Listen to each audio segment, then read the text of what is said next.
Hi, welcome to the channel. Jay, and this is R2 Cents, where we talk everything and everybody's entitled to their own opinion.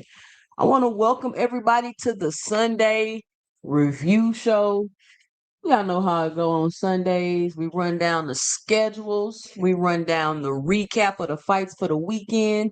We'll review some videos. We talk about some hot topics. See what's coming up for the week. Give our final 2 cents and then we out. Y'all see the agenda on the side. So right now we in some open mic. I'm gonna let a couple people more people pull in and I'm gonna say what's up to everybody. I should let somebody come up here and freestyle during the open mic time. Frequent Dean, where y'all at? Everybody rap on face. Everybody a rapper in the YouTube boxing community. That's funny. That's funny. I should have kicked a freestyle for y'all myself. No, I'm joking. I'm joking. Man, listen, we had some decent fights this weekend. Bill Haney still in the news with the drama. And it's like, I made the video about Bill Haney. If y'all haven't went and watched, what is the name of the video? If y'all haven't went and watched Bill Haney starting shit again, fans are fed up. Make sure y'all go watch that video. That's my 2 cents about the situation. And it's like, I talk about the hottest topics in boxing, and it's one of the hottest topics in boxing. But it's like, when I just sit down and think and lay out all the facts, it's just I constantly end up at what are we talking about? It's like Bill got people talking in a circle and they don't realize that that's what they're doing. And then you got Haney fans versus Shakur fans, and that's a very, very interesting and it's a funny dynamic.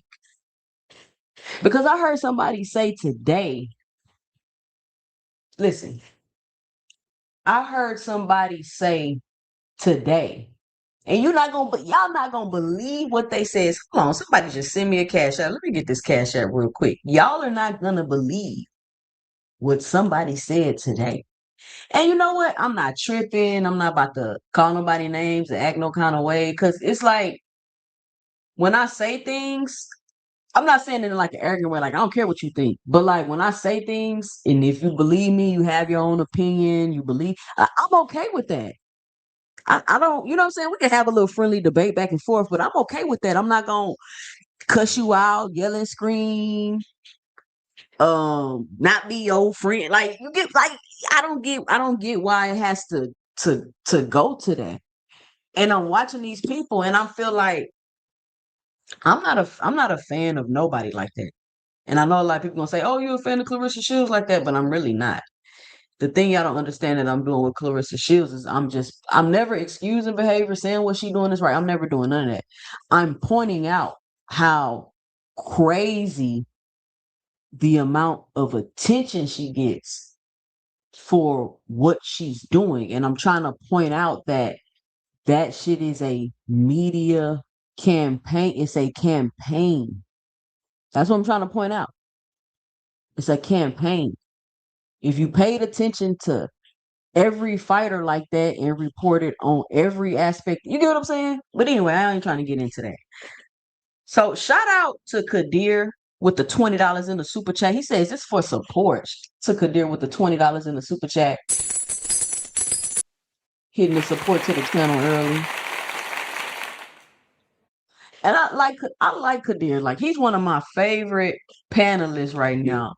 And Phase too, because it's like they're new to the space and like they trying to go around and really kind of like understand what's going on.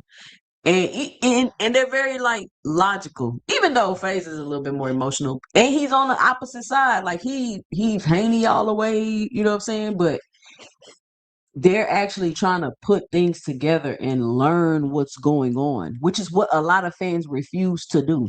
They refuse to try to learn what's going on. You can still learn what's going on and you can still be on either side of the argument. But what happens is when you learn what's going on, you can have better, more informed and intelligent boxing conversations instead of everything being like emotional arguments. You know what I'm saying? But I guess that's what's entertaining on YouTube. People like that. Shout out to D1 in the Cash App. He says, "What up, Jay?" Shout out D1 with the support to the channel with the $2 in the Cash App. So I heard somebody say today that, and this is a person that I've had discussions with about the snack and the VADA and all this shit. But they said today that they heard that the VADA 365 testing wasn't real. They said they heard that from a reliable source. Now, who been telling y'all that the VADA 365 test and shit don't make no sense? Who been telling y'all that? And so now I'm wondering, and this ain't no shot to nobody or nothing. Everybody entitled to their own opinion. But now I'm wondering, these people that I've had these conversations with that was either dismissive or they didn't want to like, you know what I'm saying, really get into the weeds. Now that the information is useful to them to win an argument or because you on the other side of something, I'm like, wow, that's what people doing, and that's fine if that's what you're doing. That's fine. I'm just saying, like, I don't flip flop. I don't if I'm literally giving y'all my opinion and telling y'all what I really think, regardless of who, what, when, whatever. I'm literally giving my genuine opinion, which is why I don't have to go back. I don't have to change things. I don't ever have to do that. I don't ever have to do that. And if I'm wrong, I'm fine with that because I'm not trying to be right. My goal is not to be right. My goal is just to understand what you're saying and for you to understand what I'm saying, and we have some conversations about it. If you right, I'm right. You wrong, I'm wrong. Cool. Look, we can move on. But the like, I don't know why it has to be any beef between the Haney and the Shakur fans. I don't think they should be beefing because none of the shit makes sense. Nothing Bill is saying makes sense. Haney fans should recognize that. Shakur fans should recognize that. I mean, he telling you shit like it was a deal on the table, but money was never discussed. What? They don't even. How is it a deal on the table, but money was never discussed? Somebody said, "I want to be right," but that's the thing, Creole Traveler. If I know I'm right, I'm right. I don't have to convince you that I'm right. I'm right. If I'm right, I'm right. Why do I have to convince you that I'm right? I've been telling people the 365 testing shit makes absolutely no sense. Do you know what you have to do for 365 testing? They have to know where your location is and where you are all the time so they could just pop up on you and test you. Do you know how costly that is? Why is only one person ever, why is only like two people ever in the history of 365, three people been signed up for it? It doesn't make any sense. And if you believe it's 365 testing, I'm cool with that. I don't because I know I'm right. I don't get it. I promise you I don't waste time trying to convince, quote unquote, convince people I'm right. I mean, we go back and forth on the internet because this is a show and I got to be entertaining. But in real life, I'm gonna know I'm right and I'm gonna go on about my business because I don't got time. And obviously, it's people on this internet that's intent on misunderstanding you. So trying to do that on this internet is crazy in itself. Shout out to Curtis Robinson with the $5 in a super chat. He says, "Color in the chat for at 2 cents boxing. Great Sunday brunch. Love it. Blessings." Shout out to Curtis Robinson with the support to the channel. Let me shout out everybody that's here on the show today. Then we're gonna get started with the fight schedule. Shout out Lee Jackson in the building. Cash Crypto. What's up, Cash Crypto? All things. Brian B. Falcone. D1. Angry White Man. Y'all sub up to D1. Kadir in the building. Crush the Legend in the building. What up, Crush? Who else we got? I be seeing a lot of people watching, but I don't be seeing y'all commenting though. Why I be so why I be hiding in the shadows? Shout out to Opulent TV, Ramon Seafood, Dragon Assassin Official. What's up, Dragon? Bruce Gas, Boxing Jazz, and more in the building. What up, Bruce Gas? Rich in the building. What's up, Rich? Who else we got? Tay, 4348 in the building. What's up, Tay? What's going on? Creole say they stealing 2 cents. What they stealing, Creole? What they stealing?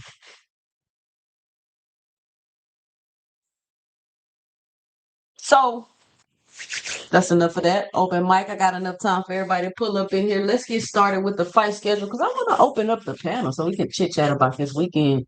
Because I feel like Bam had a good fight. He had a decent fight.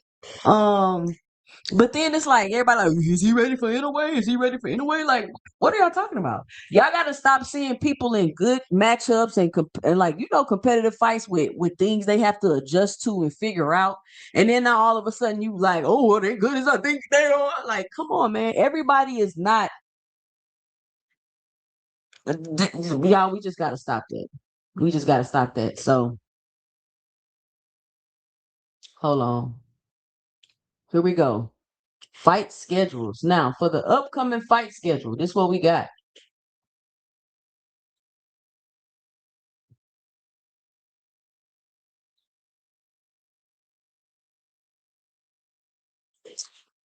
Just give me 1 second. Let me get organized. Let me get organized. Let me get my second screen so I can make sure y'all seeing everything right. I'm one person production show over here. All right.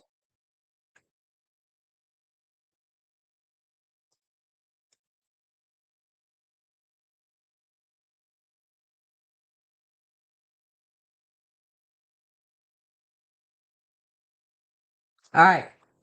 As you can see by the fight schedule, the highlighted fights are the big fights that people are looking forward to. You see, they got hot written by them. Hold on, let me loop that. If you look in the month of July and August, boxing gonna be hot. It's gonna be popping. All right, let's get through this. So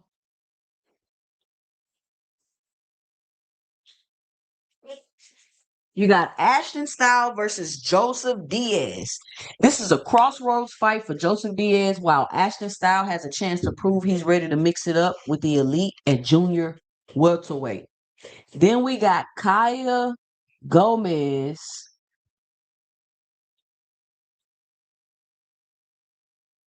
and that opponent is to be announced. That one's not on the schedule. But Kaya Gomez continues her climb through the ranks, but until an opponent is announced, the focus is on staying active and gaining experience. Then we got Oscar Collazo versus Joey Cano. Oscar Collazo has looked like one of boxing's most dominant champions, but Joey Cano will try to pull off a major upset and shake up the strawweight division. These little bitty divisions is getting a ton of attention. Then we got Lewis Crocker versus Liam Perro, an all-action welterweight clash with title implications. Crocker gets a huge opportunity while Perro is looking to remind everyone why he's among the division's best. Then we got the big fight coming up. You see it's highlighted. Xander Zayas versus Jerron Boots Ennis. I think that this is a fight that everybody is looking forward to. Sean Zettel is getting a ton of heat right now because he said that he feels like it'll be better for boxing if Xander Zayas won.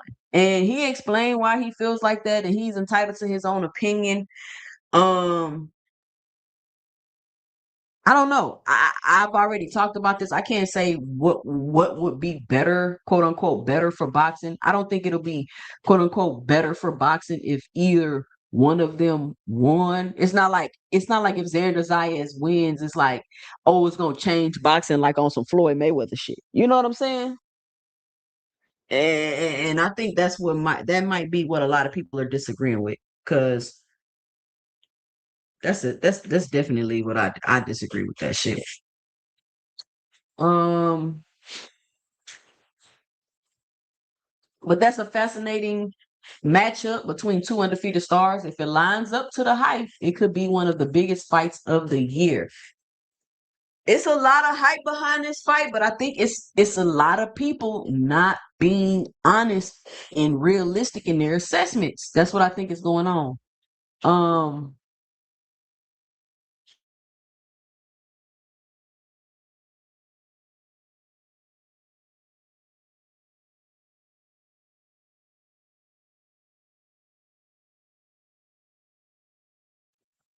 so I'm saying I think a lot of people not, you know what I'm saying, they're not really being honest with their assessments of this fight. And it's like, I don't know why. Then we got Edwin De Los Santos versus Jose Venezuela. It says expect fireworks. Both men can crack, so this lightweight showdown has serious knockout potential from the opening bell. And Edwin De Los Santos hasn't been in the ring in a while, and Rayo had a tough fight his last match. And they're gonna be fighting at 135. What does it say? It says I can't even see. Lightweight. Yeah, they're gonna be fighting at lightweight.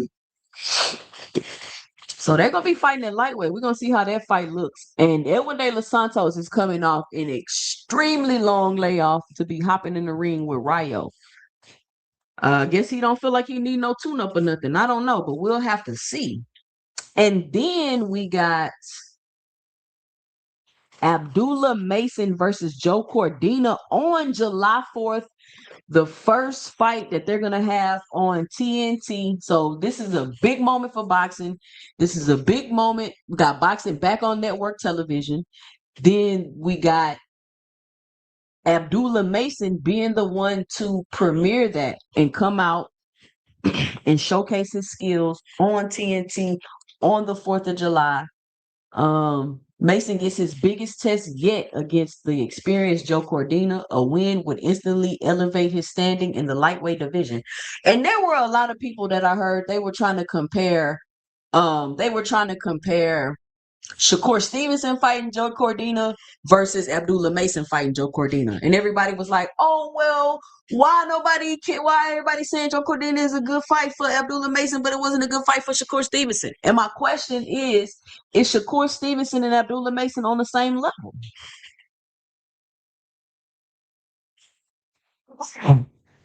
Because you can't tell me, excuse me, you can't tell me that you feel like Abdullah Mason and I mean, that's Shakur Stevenson is on a different level than Abdullah Mason, but then wonder why the responses are different when they fight certain levels of opponent or certain opponents.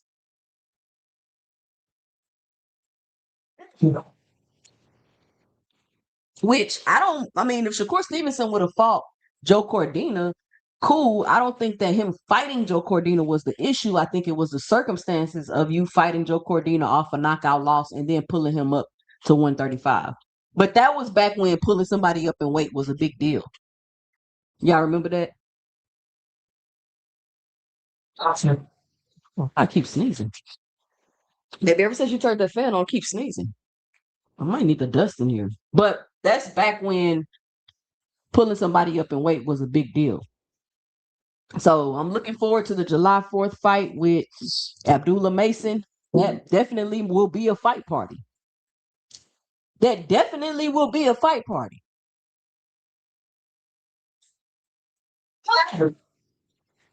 Ooh, I might have to stream on Kick that day. You know what I'm saying? I might have to start streaming my fight parties on Kick. What y'all think? Stream the fight parties on Kick? But anyway, that's definitely gonna be a fight party that day. So shout out to Abdullah Mason. Then we got Errol Spence versus Tim Tszyu, another firefight that everybody is looking forward to. July 25th. Errol Spence versus Tim Tszyu, another firefight that everybody is looking forward to. Everybody is invested. At least I know I am. Everybody is invested in Earl the True Spence Jr., seeing how he's going to look and perform after all of the things that he's been through throughout his career. Can he make yet another comeback? Spence on his third, fourth comeback right now. Can he make yet another comeback and be victorious against Tim Tszyu? And can he do it in dramatic, spectacular fashion? If Earl the Truth Spence Jr., I'm gonna ask y'all 2 centers, let me know. If Earl if Earl the Truth Spence Jr. is able to pull off a stoppage in this fight, what would that say about Earl Spence? A lot of people want to act like his loss to Terrence Crawford is, I don't know. I can't say that a loss to Terrence Crawford means what? It's the best fighter in the universe. Now, he lost in terrible fashion. But we all know who Earl was up until he got into that fight. If he's able to come back yet again, stop Tim Tszyu, it's only going to add to his legacy. It's only going to add to his legacy. A loss don't take away from you as a fighter. All the great fighters got losses. He only has one loss. So I'm going to see if he's going to be able to come back and not only win, but I'm curious to see what type of fashion he wins in. Tim Tszyu has been through some wars. He's took some L's. So it's going to be a very interesting fight. This is the battle of trying to stay relevant. The battle of relevancy. Tim Tszyu and Earl the True Spence Jr. is going to be the battle of relevancy. After a long layoff, all eyes are on Earl Spence to see what he has left. Tim Tszyu will be looking to make a statement against former pound-for-pound star Earl the True Spence Jr. Then we got Anthony Joshua versus Christian Pranga coming up on the Zone on July 25th. Also, put a 1 in the chat if you're interested in that fight. Anthony Joshua's cool, but I don't really be checking for Anthony Joshua like that. I mean, I do watch his fights, but meh. That's how I feel about Anthony Joshua. Meh. Then August 1st, we got Lamont Roach Jr. versus William Zepeda. Zepeda's relentless pressure meets Roach's skill and timing. This has all the ingredients to be one of the most entertaining fights of the summer. It has all of the ingredients to be another draw, if you ask me. If you ask me, because I feel like this fight could just go either way. Zepeda throws a high volume of punches. Lamont Roach likes to catch and shoot and pick shots. If Lamont Roach doesn't do enough, it's going to be hard for him to win.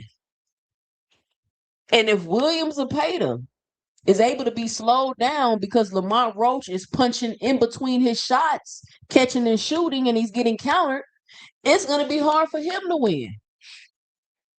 Lamont Roach is not a boxer. I heard people saying that last fight, oh, he gonna box Pitbull. And I was like, when have y'all Lamont Roach is not a boxer.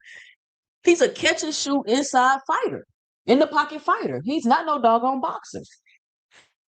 So I think it's gonna be a very interesting fight. It could turn out to be one of those fights of the year. It could be the most entertaining fight of the summer. That is absolutely correct. But y'all let me know and drop it below. Who do y'all see winning that fight with Lamont Roach and William Zepeda? It's going to be a welterweight fight and it's going to be on the Zone. It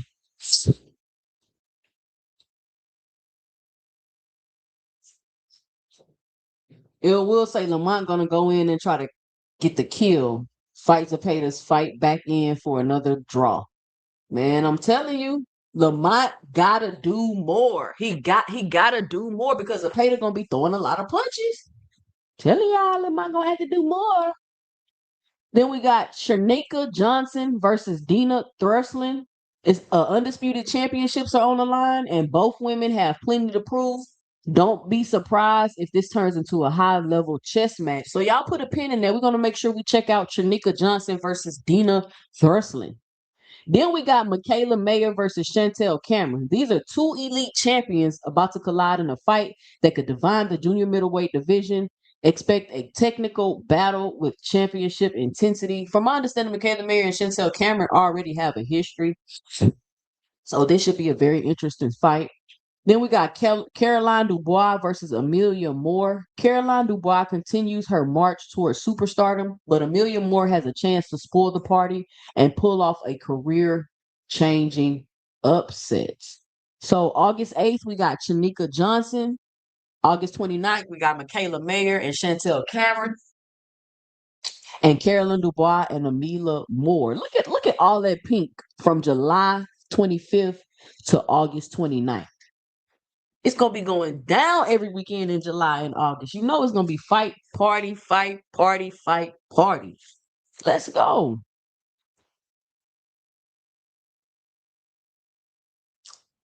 So, y'all let me know. Drop it below which of those fights you really looking forward to seeing that's up and coming. June 27th. I forgot to mention we got Floyd Mayweather and Mike Zambides in an exhibition fight on the Zone. So Floyd gonna be on the Zone. Why is he fighting the same day Xander Zayas is fighting? And then July 11th, we got Osakuga versus Angel Dominguez. All of that to be TBA, to be announced.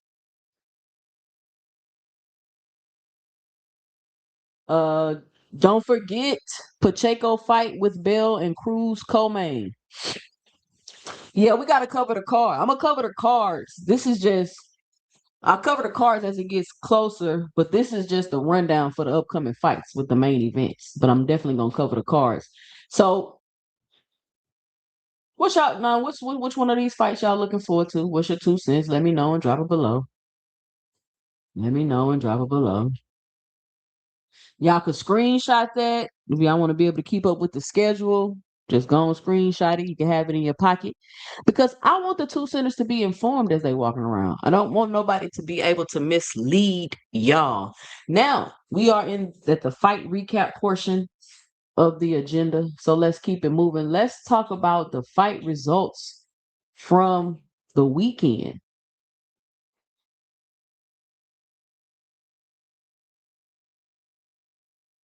You had Jesse Bam Rodriguez versus Antonio Vargas, TKO round 6. Bam Rodriguez proved once again why he's one of boxing elite, breaking Vargas down and forcing a 6-round stoppage with relentless pressure and precision.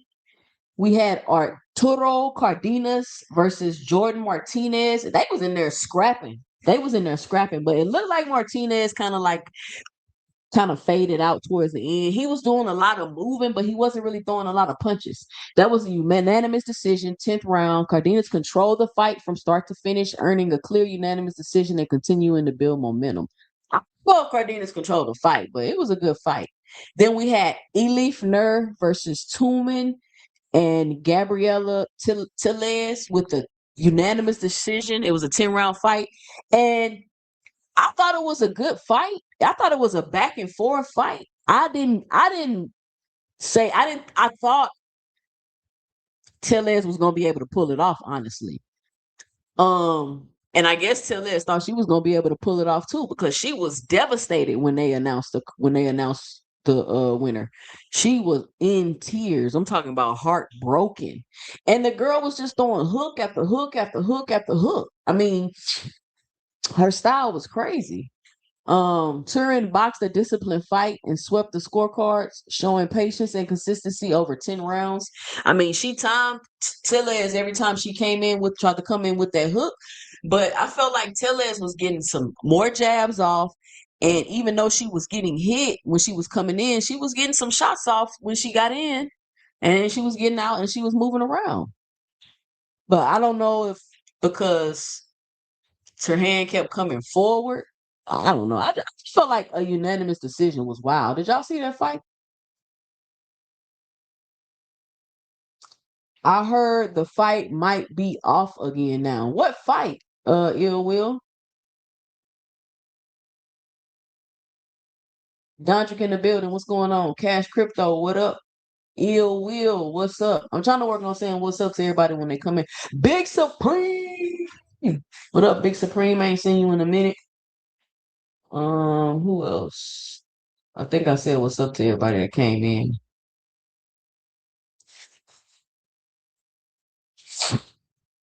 Kadir say Taylor is gassed out. I don't know, man. Unanimous decision was wild. I'm like, I don't know about the unanimous decision.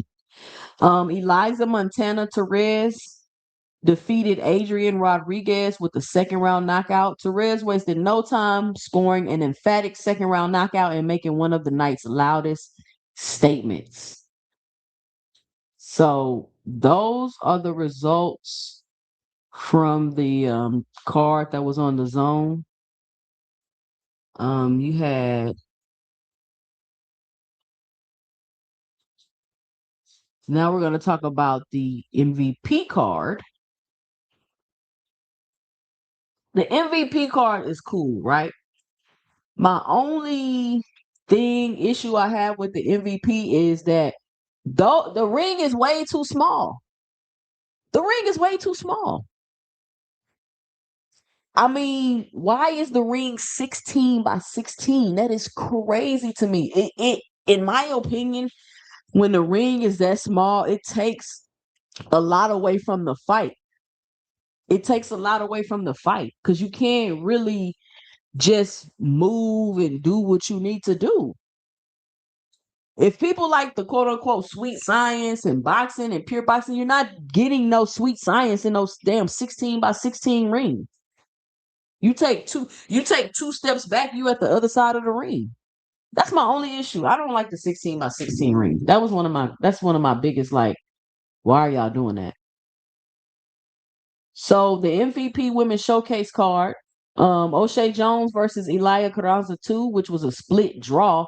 The rematch ended with no clear winner as the judges returned a split draw as a closely contested battle that could easily lead to a trilogy. I didn't think the fight was a draw. I thought that O'Shea Jones won the fight clearly. I don't know how they got a draw. I feel like O'Shea Jones controlled the fight. She was landing the jab. She was using the footwork. I don't think Carranza was landing a lot of shots on her. I did not see a draw coming at all. And I watched the whole fight. I didn't watch it with the commentary on, so I don't know what the commentators were saying. O'Shea Jones was visibly upset after the fight. And people are talking about a trilogy, but why should O'Shea Jones have a trilogy when she already beat the girl and then they got a draw? The girl still has not beat her. So why should she fight her a third time? It's almost like you damn near gonna have to stop her to win. I'm not fighting no trilogy with you. You haven't beat me yet. So no, we're not fighting no trilogy. Then we had Tiara Brown and Hannah Rapp. Tiara Brown turned in a polished performance, winning convincingly on all three scorecards. Tiara Brown started off kind of shaky, started off kind of slow, but then she was able to start putting things together and get her footing down. And it could be because she was in that small ass ring and you can't box how you need to. It could be. And then we got Natalie Delgado defeating Jasmine Ortega. Delgado did enough to edge out Ortega, picking up a valuable win in a competitive matchup. Um, I can't remember. Was that old girl with the kids that brought out the kids? Then we had Stephanie Algira defeating Evelyn Bermudez with the unanimous decision in round 10. Algira dominated from the opening bell, cruising to a lopsided unanimous decision victory. We had Julie Polka defeating Monica Medina, unanimous decision. It was only a 4-round fight. Polka stayed composed over 4 rounds and earned a solid decision win to keep her momentum going. Then we got Jordan Orzoko Hernandez defeating Fernando Diaz by knockout. It was a 10-round fight. After a hard-fought contest, Hernandez closed the show with a dramatic 10th round knockout. Then we got Liana Cruz defeating Ruby Gutierrez, unanimous decision in an 8-rounder. Cruz outboxed Gutierrez over 8 rounds using clean technique to secure the decision. Then you got Brittany Sims defeating Naomi Cardenas by decision. Sims capped off the prelims with a steady performance, earning the judges' nod after 8 rounds. So that is the fight review of all the fights of the week over the weekend. Listen, Saturday was action packed with fights. I didn't even do the Misfit card. It was a whole nother card. I didn't even do the Misfit card because I didn't watch it. I wasn't really interested in that card. So if y'all wanna do the Misfit card or whatever you want to do, y'all can go check that out. So that is the schedule for the upcoming fights. And that is also the results coming up for the weekend. So let's do this. Now it's time for some current boxing news. Let's see what's going on in the current boxing news. Get y'all updated on the news so y'all can be informed on what's going on. Dr. Carbon in the building. What's up, Dr. Carbon? You say the Misfit card gonna be good this week, Don? Should I start mentioning the Misfit cards? I don't be paying attention to the Misfit cards like that.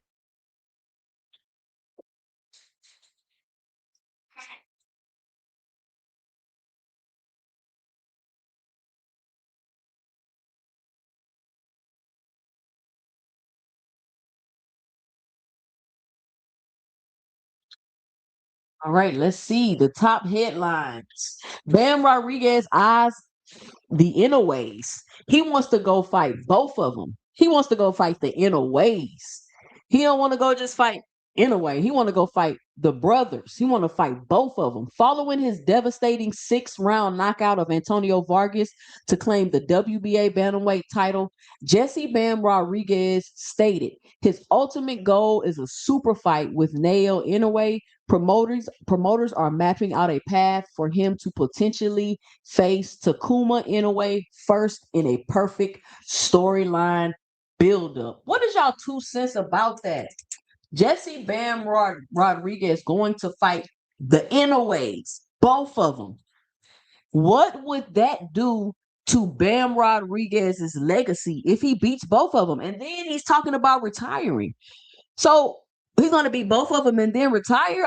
He ain't Bam young. He should definitely keep. He'll definitely be a star after that if he beats both Inoues.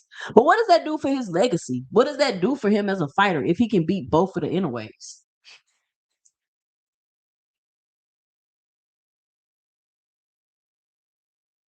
I'm serious. That's a serious question. I'm curious to know what y'all think.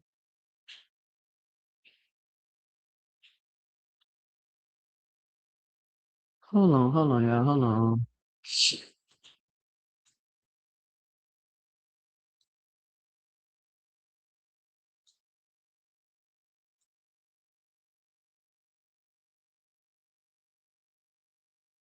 That's crazy. Where is this folder at?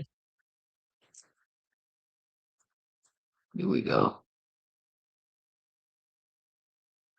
Definitely, she was in Philly. Yeah, I like to see if he can beat Junto. I think Bam is a leader amongst those who are taking the challenge. Bam like 23. Yeah, Bam 23 and he already talking about retiring.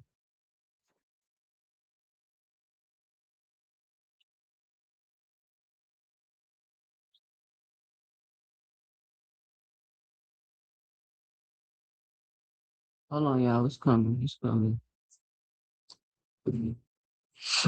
There we go.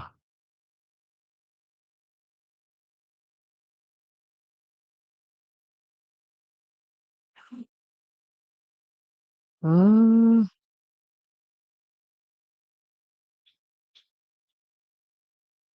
he already talking about retiring. Oh, he said he retiring early 30s? Oh, well, that's fine. Because he was saying, I don't want to fight Bama before I retire. I'm thinking that mean he about to retire. You talking about before your early 30s, man? Why is you talking about even mentioning that then if you ain't about to retire for another 7 years?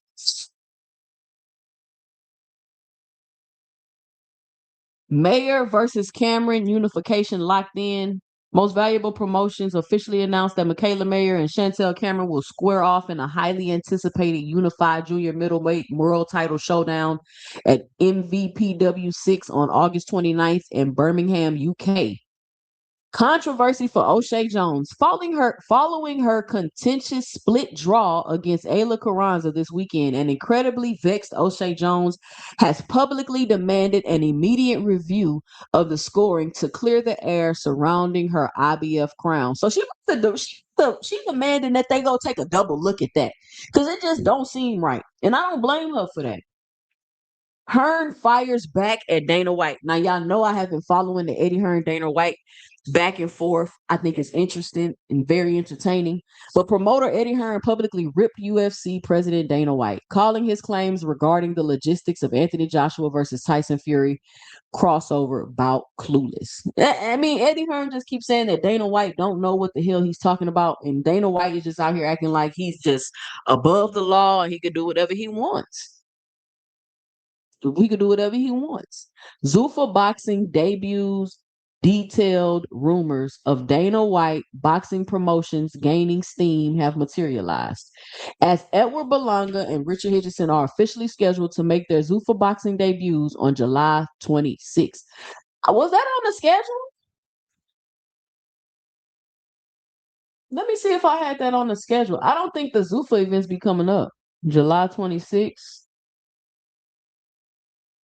Nope, that's not even on the schedule. I guess I got to start adding the Zuffa cards to the schedule. I guess I got to start adding the Zuffa cards to the schedule.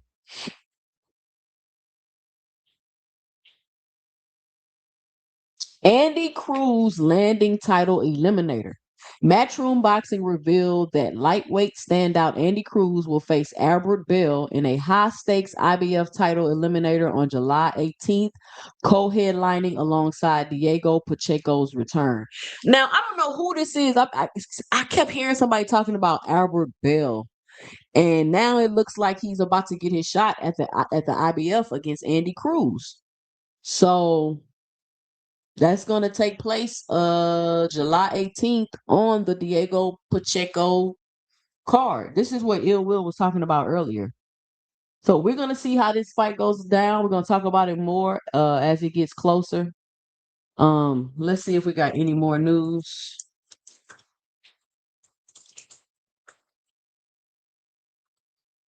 See if we got any new. Oh, and Keyshawn Davis. And let me see if that fight has been actually mandated. Okay, promotional and legal wars. Golden Boy sues Zuffa Boxing and Paramount. Oscar De La Hoya's Golden Boy Promotions has officially issued a cease and desist letter to Dana White's Zuffa Boxing and Paramount. Golden Boy claims unlawful promotion interference regarding ongoing contract talks with Ryan Garcia.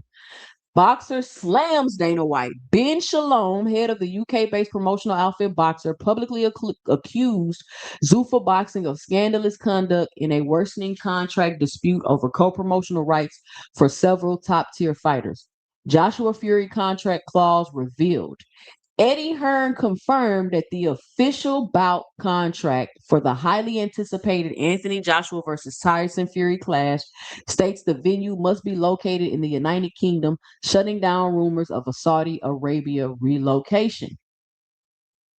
Fight announcements and rematch rumors. Eddie Hall, demands Tommy Fury rematch following his majority decision loss last night. Former world's strongest man Eddie Hall formally challenged Tommy Fury to a rematch.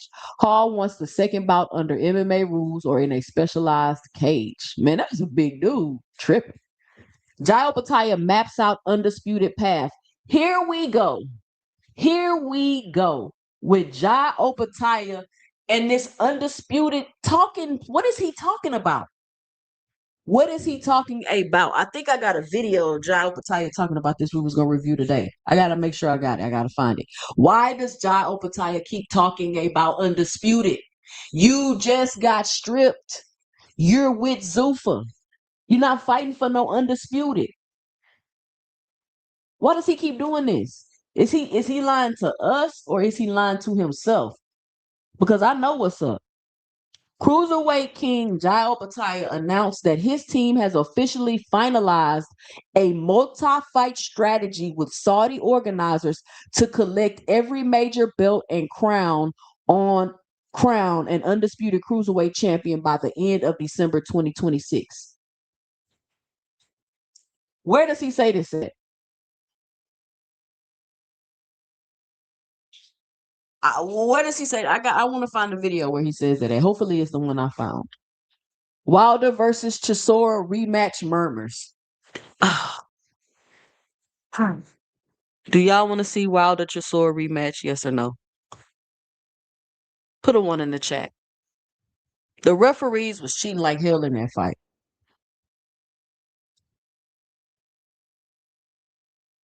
Wilder versus Chisora rematch murmurs. Heavyweight veteran Derek Chisora revealed that His Excellency Turki Al-Sheikh is heavily interested in booking a high-profile veteran rematch between him and Deontay Wilder later this fall. Why?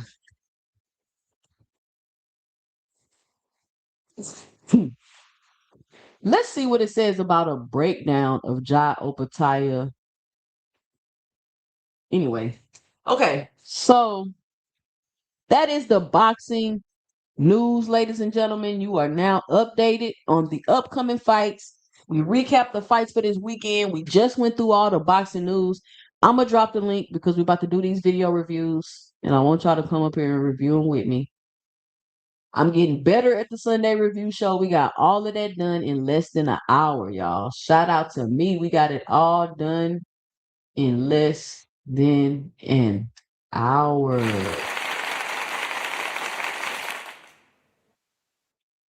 Any questions?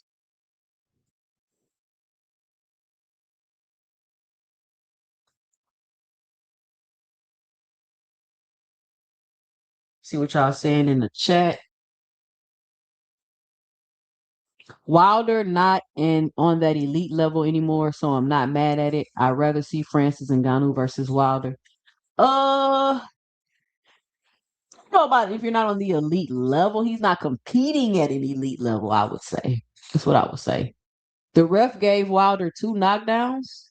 I don't know what that ref was doing. It's the one I showed you where the ref was. He literally stood in between Wilder and Chisora and had his hand out trying to stop Wilder from moving forward. Wilder had to push the referee out the way.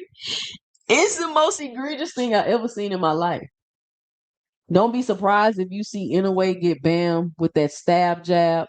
Yep. Set up like he did Cool Boy. Yeah, but Bam moves more than Cool Boy. How the refs cheated, aircraft carrier. You was on this show when I reviewed how them refs was cheating in that fight. Stop playing, aircraft. Stop playing. Go back and watch the replay. Everything is on wax over here.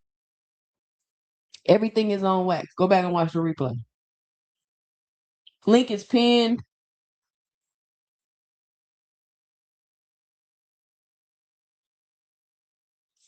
So let's look at some video review.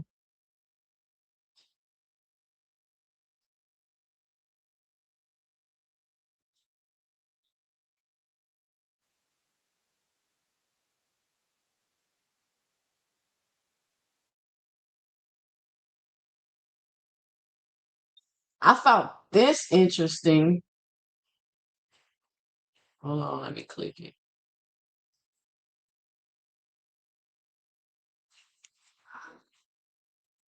Okay, so I seen this video.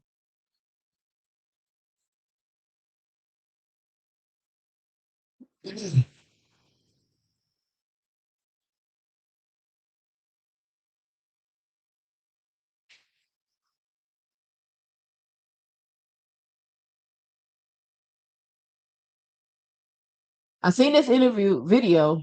They said that there was some type of hand wrapping controversy. Okay, then I'm protecting my father's hand. Right, but you're the only one who's making that argument. No one ever fights that is not correct. I've done it before here. My father's Beltran just fought and used the same thing, and nobody told me anything. Then I guess some guys are gonna get fired. Man, come on. It's just to protect his ass. He okayed it. This is the only place where. That shouldn't have went. Now this has been for years. This has always been one of the. Okay, then I'm protecting my father's hand. Right, but you're the only one who's making that argument. No one ever fights that is not correct. I've done it before here. My father's Beltran just fought and used the same thing, and nobody told me anything. Then I guess some guys are gonna get fired. Man, come on. It's just to protect his ass. He okayed it. This is the only place where. That shouldn't have went. Now this has been for years. This has always been one. So they were saying that he was, wrapping his hands wrong. And I gotta address this real quick. Bam did not lose the first 4 rounds, bro.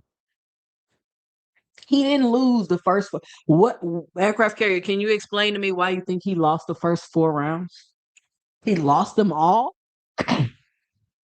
Now, Robert Garcia was able to respond to this. He said, "We used the gauze padding for 2 undercard fights, then was told we couldn't use it for the main event. Antonio Vargas' team also had that same padding and wanted to use it as well. After re-wrapping twice, the commission allowed us and Antonio Vargas to use it. Zero controversy." So he's coming out and setting the record straight, and he's saying it's no controversy. Both teams wanted to do the same thing. Let me stop this before we get too far. Y'all start that shit.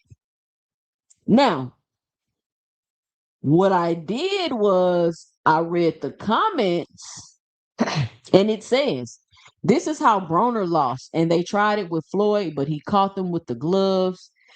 Wasn't he the same guy that used to wrap Margarito's hands? If anyone questions the credibility of Garcia, just go watch the Maloney versus Franco rematch from November 2020. Garcia and the whole team bitched out robbing Mulaney of his certain world title win. It was shameful. Why are the expectations not cut and dry beforehand? For such a dangerous sport, commissions and fighter teams seem unprepared and not in the know far too often. And that's my question, right? Because you hear people say all the time, the commission watched them, the commission was there, the commission. Now you seeing an example with Robert Garcia where he already wrapped two other fighters' hands like that night. And the commission said it was cool, but now all of a sudden for the main event, it's not cool. And on top of that, not only do they want to wrap their hands like that, Vargas and them team wanted to wrap their hands like that too.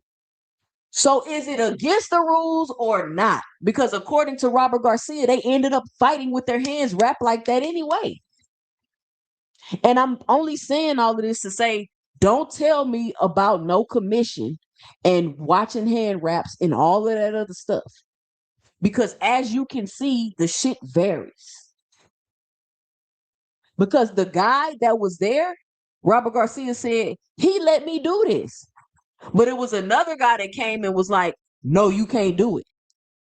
So those are two people that work for the commission that allowed two different type of hand wraps to happen that they said wasn't okay. But then since the other team wanted to do it, now all of a sudden it was okay.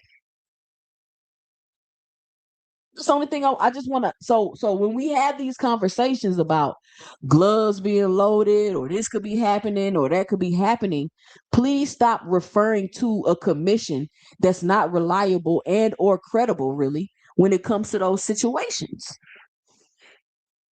I'm not saying they never right, they don't do their job at all. I'm just saying that somebody loading their gloves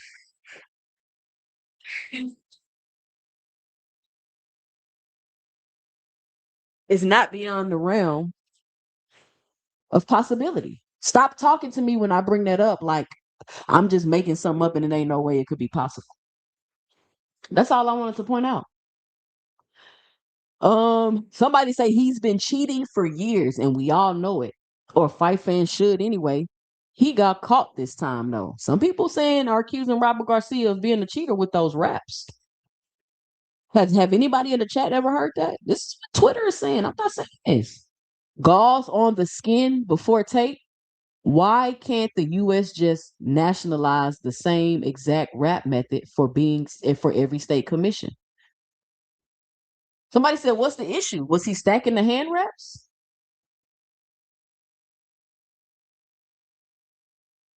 Who is this? Hello? No. Oh, what up? What up? What up? We got Big Supreme in the building. You gotta stop changing your name. What did it say? I thought it say Techonomics. Oh, it say Big Techonomics. I can't read the whole thing. But let me adjust it. what's up? What's up? What's up?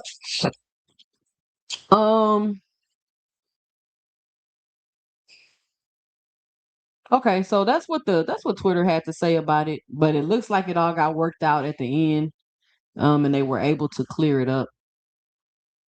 So, I mean, like we have example, even when I think Brandon Figueroa went to the UK and who was he fighting? I can't remember who he was fighting. He already had his hand wraps, you know what I'm saying, before they even got there, and they He didn't was make him fighting take his. kickball. Oh, he was fighting Nick Ball, and they didn't even make him take you know what I'm saying? They didn't even make him take his gloves off and re-wrap his hands or nothing. They just let them do it. They just let them do it. So we have to acknowledge that. We have to take that into consideration when we're having these conversations. And I'm pointing to recent things. This ain't nothing. This ain't stuff that happened in the 80s. This shit just happened a few months ago. So it's valid.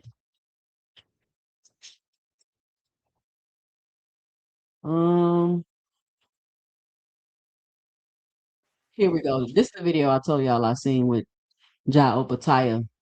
talking about some damn Undisputed. Yeah, I actually had a good sit down with some of the team today. You know, we're hoping to make that dream possible by the end of the year. You know, we got that's a perfect plan. But you know, early next year would be good. But Undisputed is what I want. You know, any of these other, you know, belt holders want it, but I'm telling you, it's an easy fight to make. All they got to do is reach out. Bro, Ja, you don't have a belt. What are you talking about? So you saying if anybody with a belt want to fight you, they just need to reach out? You want the champions to reach out to you? Let me think. Let me see what the comments saying because I need a second. Because maybe I'm misreading this. Maybe I'm misinterpreting things. Because he doesn't have a belt. How is he sitting down and mapping out a way to be undisputed? They doing John bad though. I'm not gonna lie. I mean, what do you think? What do you think is going on, Big Supreme? Because this shit don't make no sense to me at all. Am I missing something? Let's bounce this off each other. What you got? I think John's delusional, but I also think the boxing industry is doing John kind of bad. I do believe he should be at least unified by now, but he got stripped. They saying it's because he's with Zuffa. I think Ja is a victim of politics, in my opinion. He's definitely a victim of politics, but we all know that boxing is a political game. But then you go over to Zuffa to where shit, it's corporate warfare going on right now. And you went over there to Zuffa, who are the ones, and I just proved this, Zuffa is the ones not willing. They're unwilling to work with other people. It's not the other way around. It's not the other way around. And once you went over there and you got stripped of the IBF, you in litigation for that. So how can you even think about it? How can you even be undisputed? You suing the IBF?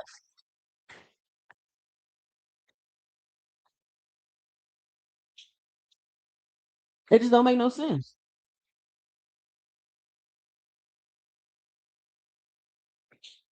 All right, let me pull up the next video I got for y'all for us to review. But it's interesting. It's interesting.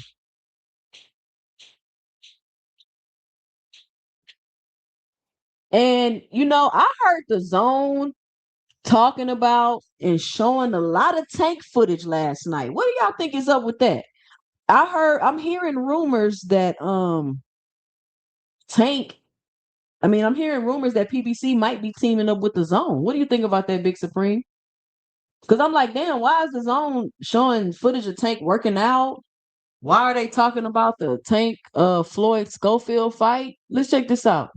Davis and Floyd Schofield are edging a little bit closer to a fight. What are you hearing from that end? Yeah, I'm hearing all positive. I'm hearing these negotiations have been progressing in a very positive way between the sides of Gervonta Davis and Floyd Schofield. Now, we have not seen Gervonta Davis in the ring since that disputed draw against Lamont Roach early last year. We have not seen Floyd Schofield in the ring since the stunning one-round knockout over Tevin Farmer last June. There were some plans back in April to get Floyd Schofield into the ring, but he and his father, who's also his manager, who's also his co-trainer, they said, we don't want any kind of stay busy fight. We want a world title fight, and they want that fight against Gervonta Tank Davis. Again, I am told a lot of positive progress to the point that they're discussing dates for this fight. They're discussing September, late September, or early October to match Floyd Schofield against Gervonta Davis for that WBA 135-pound title. All right, I got one more for you. I understand. Late September, early October. Y'all heard it? Why are they planning talking about it on the Zone? I don't know. And I'm for sure my channel just got demonetized because I played that clip from the Zone. So y'all be sure to support the channel. What'd you say? No, what I was gonna say is maybe PBC's going to the Zone. It's a That's what I'm possibility. hearing. It's rumors going around that they are going to the zone. So when I seen them playing that, my thoughts kind of perked up a little bit. Like, okay, you seen they just showed Tank, but they talking about the fight. They showed Tank, showed the clip of him working out. So I don't know. I don't know. It's interesting. It's definitely interesting. What you think about Bam versus Inoue? I think it'd be a good fight. Do you think he could really? I think Inoue gonna whip that nigga ass, man. Why? Inoue don't do nothing. Listen, Inoue go forward and back. That footwork is gonna fuck Inoue up. He gonna get spent all night. I don't think so. I think so. I mean, He gonna get spent I mean- all night, bro. He go front and back. you think? So you think he could beat Bam? Bam could beat Junto? Yep. Oh, so Bam just How you see Junto beating Bam? by landing some shit on him and getting him out of there. He's gonna spin these niggas all night. They fight like Mexicans. They come forward and back. Wow. They come Ain't forward. Bam Mexican? Exactly, but Bam, he got the hybrid Mexican style where he used the footwork and take the angles. We'll see. I just seen a video of somebody showing when Inoue got knocked down, and they did that little shuffle thing that Bam do, and then got on the other side of him, and Inoue couldn't see him, and then they hit him with the hook, bow, and then they knocked him down. Fucking That Bam might have been gonna Cardenas. Bam gonna spin him all night. I don't know why he didn't spin that other nigga more. I don't know why he Because stood he in front of couldn't. him. Vargas was Yeah. punching his head off. No, but then Vargas he don't got started no chin spinning him. though. But then he started spinning Vargas, and then he started catching him. Yeah, because Vargas' chin is non-existent. Like as soon as he landed clean on his chin, he fell, almost went to sleep. I How knew that was good gonna is Inoue? happen. I was mad. I was like, this motherfucker, this chin, he got no chin. Like I don't know what's How up with good him. is Inoue chin? Anyway, it's really good. I said his chin. We've seen him get knocked down. I mean, people get knocked down all the time. He got knocked down, what, like 2 times? He got knocked down by Cardenas and Luis Neri. Luis I think Neri was on Bam- steroids, and I think Cardenas hit Bam him with gonna something he hit. ain't seen. I think Bam gonna hit Inoue with a lot of shots he don't see coming. I want to see it because I think anyway gonna whip his ass. It'll be a good matchup. I think it's a good All matchup. that Timu Lomachenko shit going out the window. He not doing no Lomachenko shit, bro. All he doing is fighting on the inside and taking angles. Hey, He take somebody angles. said Monster got knocked down 4 times. I remember 3, but I think it is 4 though. Who got knocked out 4 times? A Monster. By who? I seen him get knocked down by Luis Neri. He got knocked down by Raymond Cardenas. And who's the other 2 people that knocked him down? I don't even remember, yo. I know you don't remember, nigga. I 'Cause it didn't remember. happen. I ain't anywhere. I remember 3 people, but I don't remember their names and shit. But But somebody that's the earlier thing said that 4. Nah, it's just hold Neri, on. That's the Cardenas. thing I can't understand, Big Supreme, is why is Inoue so hard to beat? Like what? Like I watch Inoue Because he's a fight, great. He's fast. elite. No, listen, he's fast. I'm Ricky not Tan saying is he's not. elite. I'm not saying he's not, but I'm saying when I watch him, I'm not seeing what he's doing that makes him unbeatable. You feel what I'm saying? Like I could watch fighters and be like, oh, okay, this may be difficult to contend with and deal with. Is it the speed or what is it? Because the last fight I watched, like this nigga just going front and back. Like he not Punching doing power. shit. He has punching power. That's the only thing that separates I'm not him from saying other people. Inoue's not a great fighter. Like, why y'all gotta? Inoue's great. He is great, but I'm saying he's great at what he does. Sometimes you could just be a simple, basic fighter and be very great at No, what you do. I'm saying why And ain't nobody can beat you. Inoue is great. His punching power separates him from other people. But opposite of that, it ain't nothing else. It's kind of wild to say. Who just said that? That was Dr. Carbon. Eugene. He just got punching power and that's it? I think that's what separates him from other people. I think other than that, I think he got if great his punching timing, power is equal to great everybody speed, else, great I don't think it footwork. would be. You said good footwork. Is that separating him? Is his footwork separating him from other people, other greats in his weight It class? separated himself from Cool Boy. Niggas was saying Cool Boy's a slick black fighter. He's athletic. He's from Philly. Man, Cool Boy. He never see nobody like that. And Don't then piss Cool me Boy off, outboxed that nigga. Don't piss me off bringing up Cool Boy. I'm just saying, knock this rat tail off. That was a bad showing and shit, yo. All right, hold on. Nah, We he got knocked Kadir. that Steven What's up, Seagal Kadir? rat What tail you off got his for the head. show? What you got for the show, Kadir? What's going on? I got a question. What's the point of turning and pivoting if you still getting hit? Like he was pivoting, but he was still getting touched. So What I you mean, it looked. mean? I mean, it looked I mean, cool, but he was listen. still getting. You got to give him time to make the adjustment. Once he started making the adjustment, he wasn't getting touched no more like that. Yeah, you got to give him time to figure out and make the adjustment. So is he was doing that to try to figure out the timing and what was going on, I'm not or saying he was doing it. I'm saying it's like me and you in a fight, right? And you keep Mhm. touching me, and I'm like, damn, what do I need to do to overcome me to keep quit getting hit like this? It may take you 2 rounds to figure it out. Oh, okay. But Okay. it's not the fact that you were getting hit, it's the fact that you show you can make the adjustment and figure it out. And that's Mm, what people are not realizing. They're like, oh, he can't be anyway. He was getting hit. He was getting hit. Okay, but he made the adjustment and he figured it out. but I disagree with the timing. hold on, but like Vargas wasn't really. I just think was Vargas really all that? Like, you know what I'm saying? Like, you Yeah, think? no, he was good. He was a Okay, decent okay. fighter. He was He's a decent decent. fighter. Okay, Yeah, okay. he's a decent fighter. No, he really was, yo. He really was. I mean, he ain't have great feed and all that, but I mean, listen, you don't have to have the best skills and be the most elite to pose a problem for a fighter. Mm, And the But issue is people don't watch enough boxing and they don't know what's going on to understand it. You could have a that's nigga come true. in the ring, ain't never fought before, he in there swinging, fighting like he on the street, and you may take a round or two to figure that shit out. That's a good point. I thought you but had to be hey, elite to beat the elite or give somebody some issues, but that's a good point. but look at it like this, yo. Vargas' punching power probably was his top skill. And he didn't avoid that skill. He didn't even try to shut it down at all. And he still beat him easily. Easily, yeah. It was like, was the Right, power even that was affecting him? good. Like, wasn't affecting? See, Was y'all gotta stop. Y'all gotta stop seeing fighters in competitive fights and then wanting to discredit them because you see them in a competitive fight. That's what y'all cry on here to see. Ooh, see what is a 50-50. competitive? But two cents. What is a competitive fight though? How do we What you know saw what is? last night, Bam was a How do we competitive know? fight. How do you know what is and what isn't? And when they make it look like that, you know what I'm saying? Like, damn, like No, he they're made not that making it. No, made it nobody's look like making. easy work. Like, is that competitive? Listen, to me, I'm gonna give you my definition of a competitive fight. To me, Mhm. a competitive fight is when fighters got to overcome things and make adjustments. Those are competitive fights. Like T.O. Shakur, not a competitive fight at all.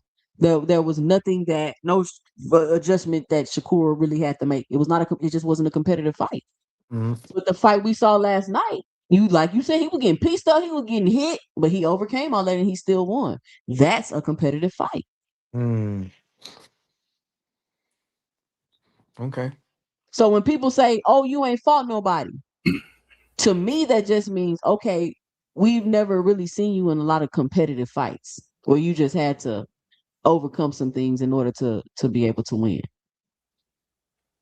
Hey, the reason why And Bam but how can you? I don't know. Is that depending on the style that they fight though? Because how can you say people ain't fought nobody if they fought multiple styles, right? Because then that multiple styles means you got to do different stuff. You can't just do the same thing, right?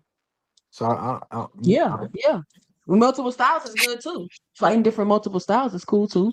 You definitely get credit for fighting different styles.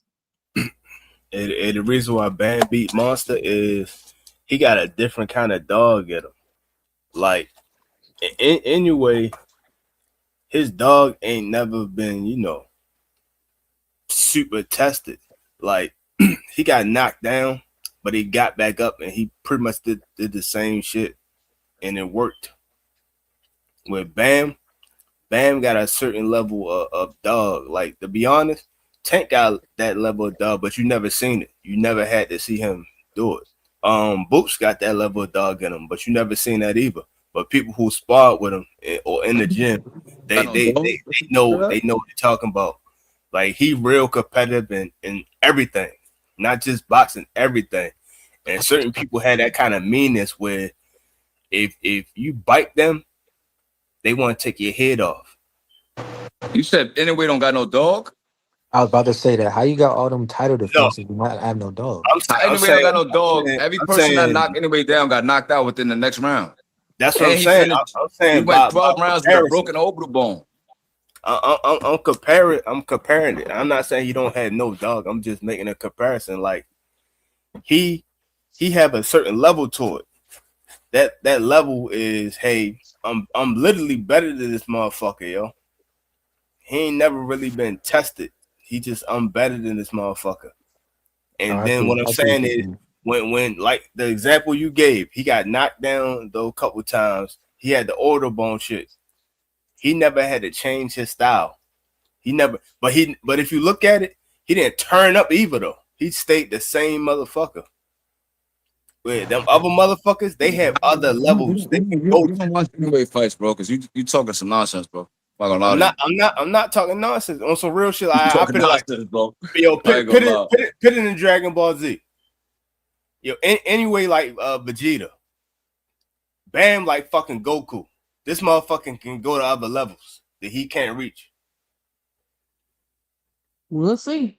Let's see what Eddie Hearn say about the fight.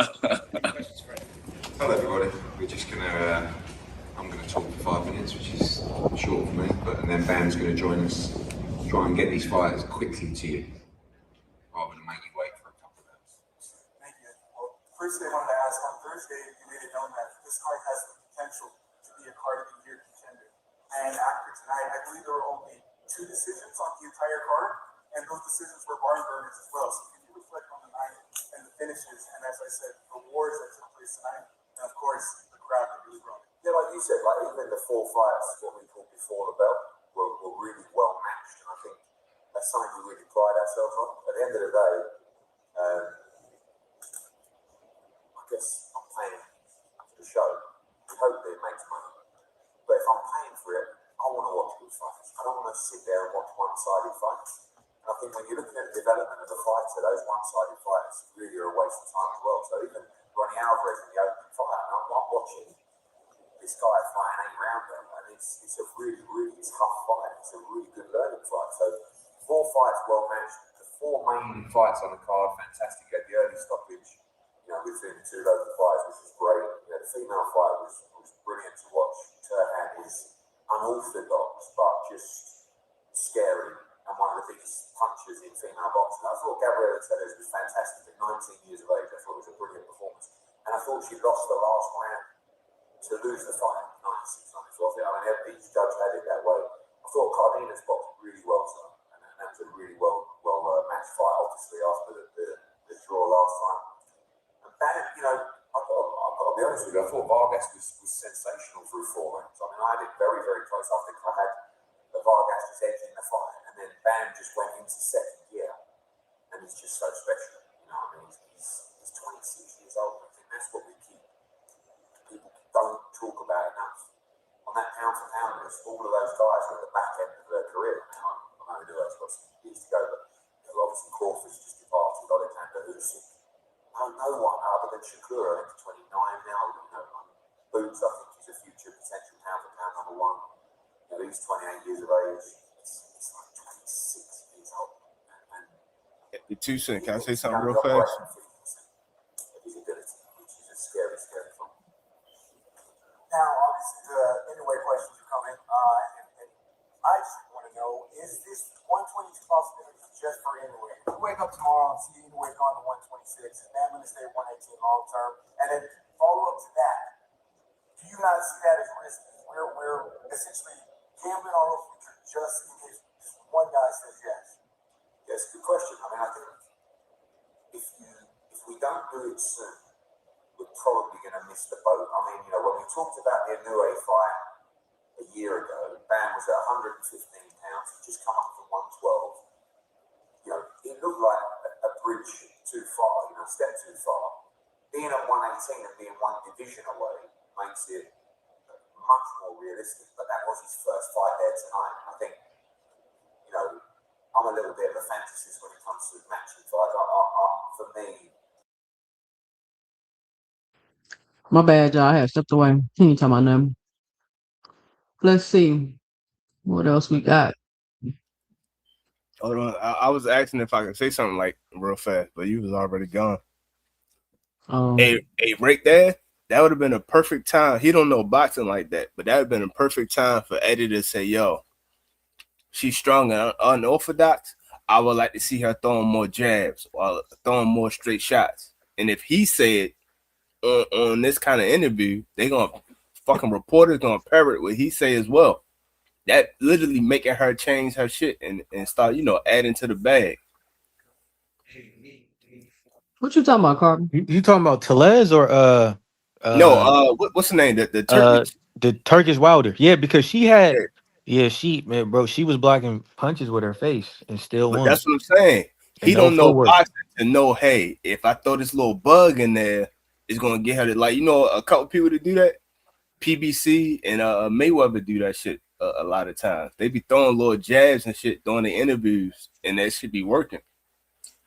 I think she had more power shots than Tellez. You know who else do that shit? Top Rank do that shit because they pretty much paid ESPN and they got Ward and shit did no boxing. Tim Bradley no boxing, and they make up whatever they want to make up. He should have easily said, "Yo, she unorthodox, she's strong. I would like to see her throw more straight shots." Bam. Hold on. Why y'all keep saying that Bam can't beat Juto? What you got, Rich? Man, I got Bam is elite, man. All this that he can't beat Junto, he can't beat Inoue. I think Inoue would give him a good fight. Junto, he might go out with a body shot in the 8th round. I don't got nobody really beating him. I feel like that Bam was just trying to, when he was doing all them step angles and all that type of shit that Sean keeps saying, I think he was just testing stuff out. And then he was doing it on a Olympian. He was doing it on a nigga like Vargas. We done heard few fighters say that Vargas was real good, but amateurs, Olympians, he ain't really no easy runaround. So for him to do something like that on him, to a guy that had good reach for band and shoulder band and all that stuff, man, he definitely, to me, he did good. But I don't know what y'all saying, but he did good to me.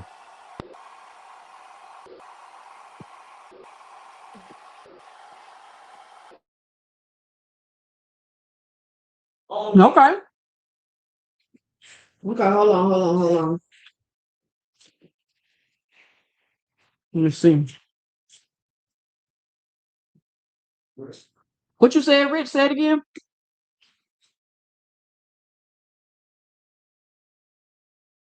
I'll be back, man. I'll be back. I see people in the comments making fun of me. I'm in the tunnel right now. I'm in New York. I'm in the tunnel. I'll be back. Yeah, All right. I'll be back. All right. Hey, yo, he said making fun of me. He said he sound like a pet frog. Somebody say he sound like a pet frog. I see motherfuckers in the fucking comments making fun of me. Hey, yo, no, he did sound like a fraud with the T-Pain auto-tune shit on, yo. Hey, but Supreme, you still here?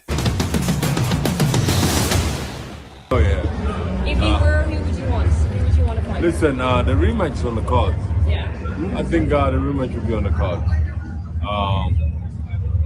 So right now, Tekiao Sheikh said he wanted to put it on, and he wants to do something big with the rematch. So I said, you know what? It's about time the Saudis give me some of that money. So. Trade location for it. I cannot say. Oh. Well, I can't, but it's gonna be amazing. You know, tell His Excellency finally he's just coming out with this idea. So this one will be good. Yeah, this one will be good. How long will we waiting? What's the time frame looking like? I don't know. We'll see. Because Eddie will be the lead promoter on that. So we'll see what Matchroom come out with. But it will be amazing. Give people what they want. Yeah. I'll give people what they want. Yeah. Derek, are you ever gonna retire? I'm not retired, but they keep calling me back. No joking. Listen, retirement is hard.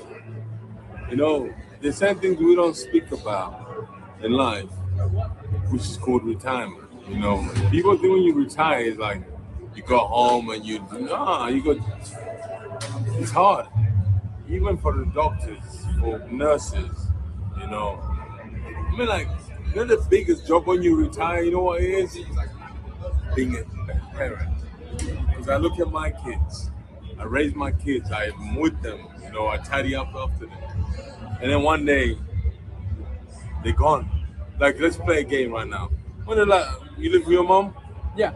You live with your mom? When the last time you spoke to your mom? And be honest. I'd say last week. Last week. And when the last time you saw her? Last week. See? And yourself? Yeah, and yourself? You live with your mom, yeah, I can tell. And yourself, brother? I'm with my mom as well. Yeah? And yourself, man? When the last time you saw your mother? This morning, yeah. Huh? Yeah, but you know, that's one of the biggest things in life, you know, when you retire from everything, and even sometimes you take a step back as a parent, you know, you raise them out, you know, it's hard. Like you last spoke to your mom like a week ago. You're just not right, you know. Speak to your mom every day, fellas. You know, I speak to my mom every day. I call her, what you doing? We just spoke 5 minutes ago. Don't I speak to your cook every day? Mm-hmm. Yeah. So listen, fellas. Retirement is coming soon. We don't know when that. What day is it gonna be? How many fights do you want before you feel? Bro, how many times you gonna keep saying you retiring? He been retiring for the last 3 fights. I don't know. We'll see. Derek, do you know who's promoting Joshua Fury? Should be Metro and Queensbury. What's your prediction for that? Yeah. What do you think is going to be promoting it? Who I think is going to win? Yeah. Now, who's going to promote it? Who's promoting it? Oh, I think it could be maybe Queensberry, maybe MF Pro. Who knows? MF Pro ain't even got a chance to get in the fucking door without fight. I mean, would be sick though. MF Pro can have tie the shoelaces of Queensbury and Metro. You're trying to cause some havoc right now. What's your prediction for injury? Yo, he just said retirement pulling him back. Yeah. What do you think Dana keeps saying? Yo, retirement like So it Pookie seems like he playing don't need to that, get yo. hit in the head no more. He don't look like he need to get in the head no more. No, that's how he always been. Your retirement like Pookie, yo. It keep calling him back, yo. All I Man, know I is mean, I remember ahead. when David Hay hit him with an elbow and a Heineken bottle in the same motion. I think that's Damn. what I think that's what made him start talking like that. When was that? This was in the lead up to their fight. This is like 05, I think. Like they was arguing, and then David Hay like smacked him with a Heineken bottle and hit him with an elbow. And it's crazy, like none of them got fined for that or anything. Nobody got arrested. I'm like, that's crazy. If that happened today, Nobody was like in the it'd be uproar? chaos. Crazy, yo. He crazy. Nobody was in the uproar? Nah, No, it was like a hell brawl happened. They stomped out some reporters, like it was crazy. And like nobody got arrested for that shit. Hey, yo, Look but it up. you do Look it up, remember, 2 cents. he kissed him though, yo. You remember that shit, right? I know Chisoro's a little freaky nigga. Weird. No. Hey, yo, he kissed him. Then he said, y'all kissed him because he a bitch. Yo, that motherfucker crazy, yo. You know, he pretty much versus who? what's the dude? Was it Tony Bellew? Did he kiss? It might have been Tony Bellew, but I know that David Hay wasn't going for that bullshit. He was trying the same things with David Hay. In 2012. And he hit him in the head with a Heineken bottle in the elbow. And I was like, And then damn, he was bleeding. The Kubrat Pellev weigh-in rampage in 2016. He didn't got into with a couple of people about a couple of different things. Hey, He's way more calm than he was before because he used to always like cause problems. Like he trying to like kiss dudes. He tell female reporters he got a big dick. He's just mad weird. He used to be really out of control. For real? He the UK Mike Tyson. Yeah. He can say anything. But he a character. That's why they love him over there. Yeah, it seemed like you can act a fool in UK, but then if you do it in the US, the UK people be so the UK Mike people Tyson, be so, Mike Tyson did the same shit. Nah, but listen, the UK people be so judgmental of American fighters. Like they gotta be perfect. It's weird. So Yo, what's up with the show's beard though? I don't know, it always look nappy. He got a nappy beard. Hey yo, So but you know he did that shit versus Deontay Wilder, but Deontay Wilder kind of like a hood dude, so it just got turned up quick. But So we got about 30 minutes he go left with in the everybody. show. We got about 30 minutes left in the show. We're going to talk about some hot topics and what's going on. And for some reason, the hottest topic in boxing right now is this Bill Haney situation. Now, Big Supreme, I know you've been stepped away from boxing for a little while, but I'm curious, what do you know about the Bill Haney situation? And Shakur Absolutely and nothing. Evan and all that. You All I don't know know anything? all I know is he said that he'll fight him at 144, and Shakur said that he good. So I'm siding with Bill Haney and Debo on this one. Okay. I'm a side with Debo. Okay. So I think this is the most recent we got from Bill. It's a video on Champ Side from yesterday. So let's review that and see what we talking about.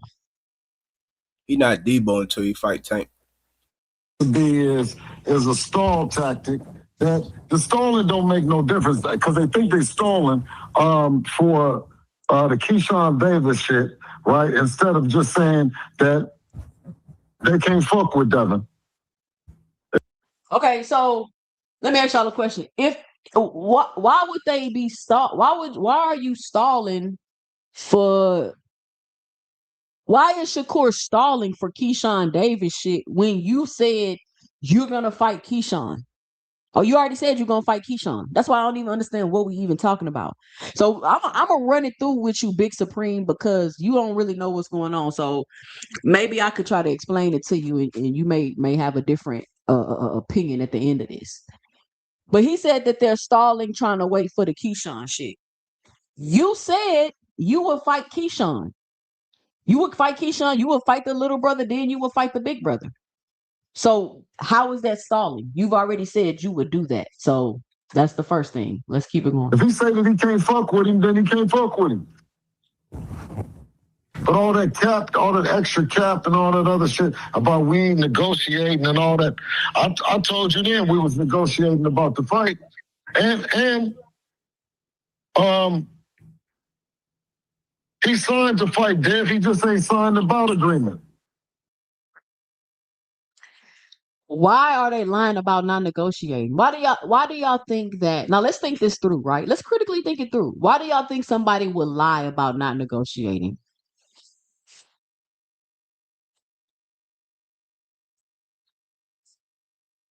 That's a question to the panel. Yo, he biased to one side. He just biased never to one side, yo. I don't fuck with He none got of them. bags in his eye. He look terrible.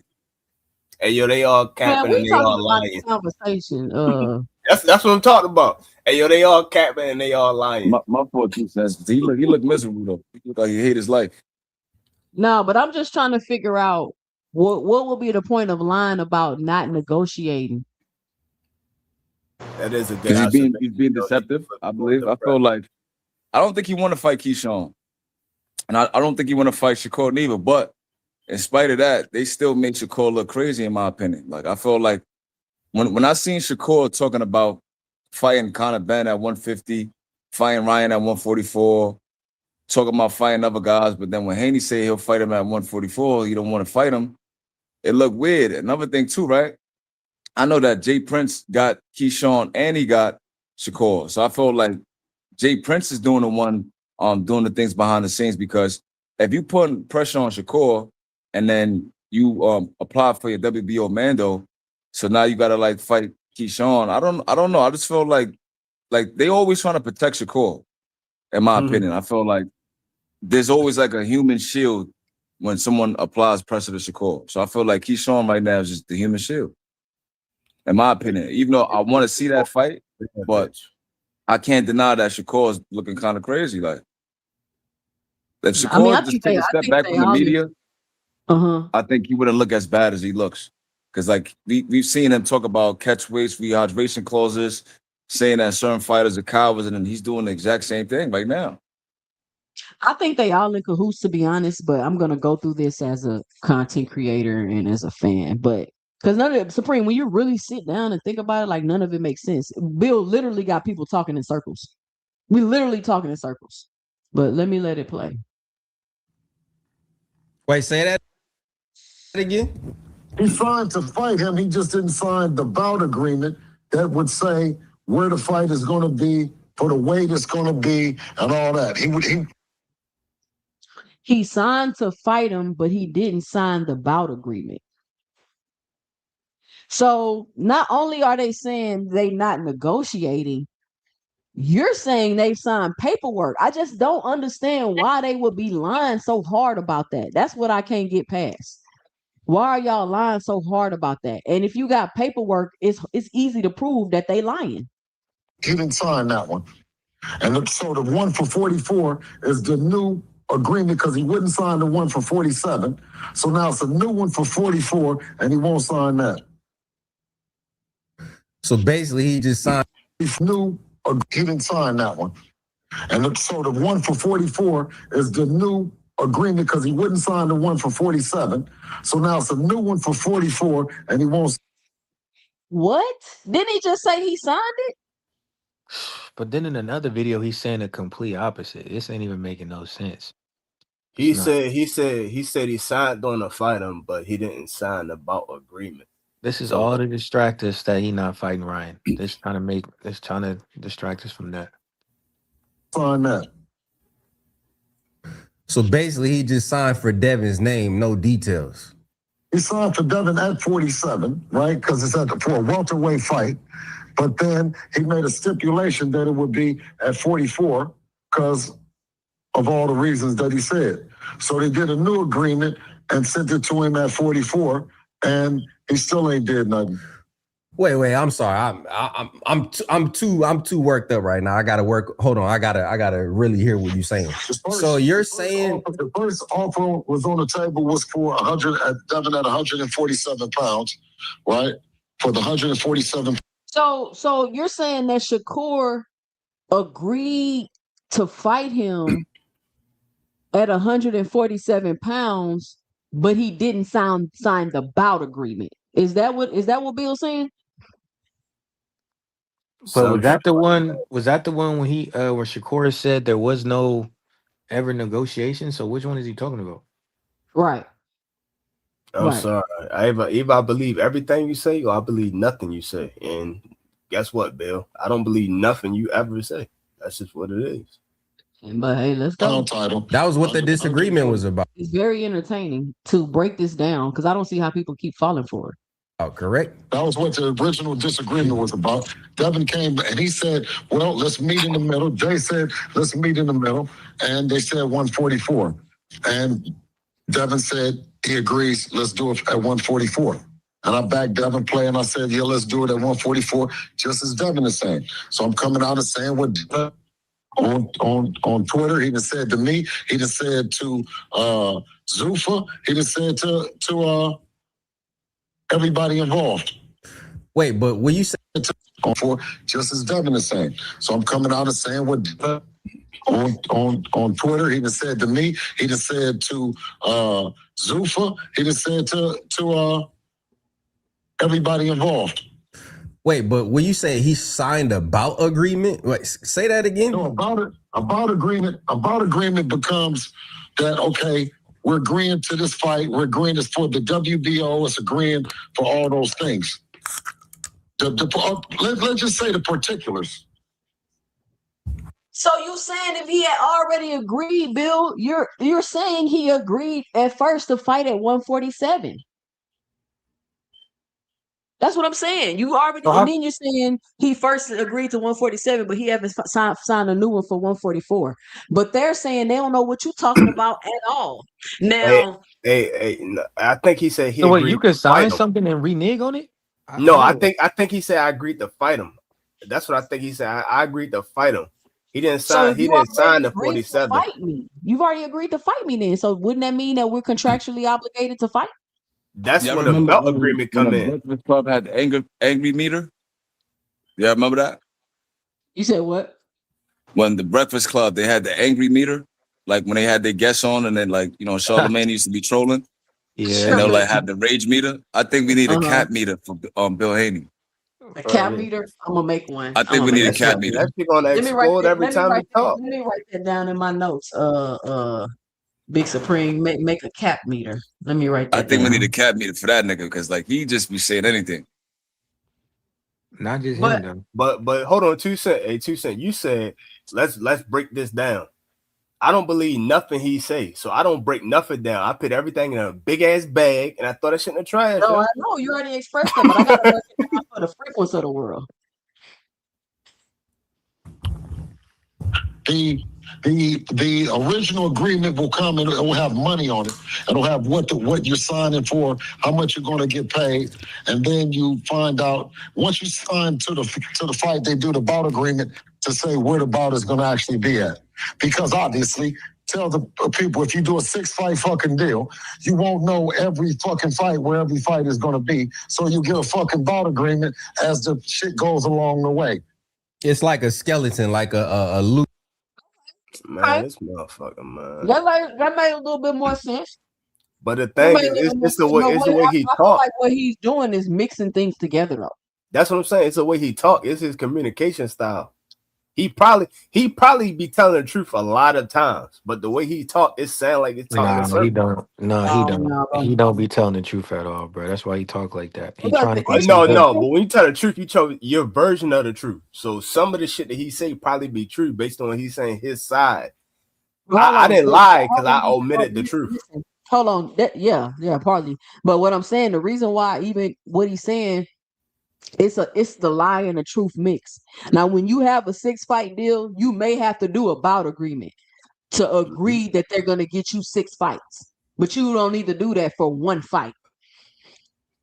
You feel what I'm saying? So he probably mixing shit up, or he may be right. I don't know. But the problem I'm having is you saying they doing this and they signing this and they doing this and signing that, but they're saying they're not doing anything at all. They don't even know what you're talking about. Shakur, like, you feel me? Like, if this whole thing play out and they do end up fighting, in my opinion, do you know how crazy both of them will look? I told y'all, yo. Y'all be trying to break this shit down. Y'all gonna go cross-eyed trying to break this shit down. What'd you say, Big Supreme? I said that's vodka that Trump side is drinking in that water bottle. Oh man, y'all crazy. Yeah, you can't Like a generic. If you got a 10-fight deal, you won't have 10 bout agreements for the. You do a 10-fight deal. So is he saying that he has a multi-fight deal with Zuffa and he needs Shakur Stevenson to participate in a fight because he's already signed the bout agreement to be one of his matches? Going cross-eyed.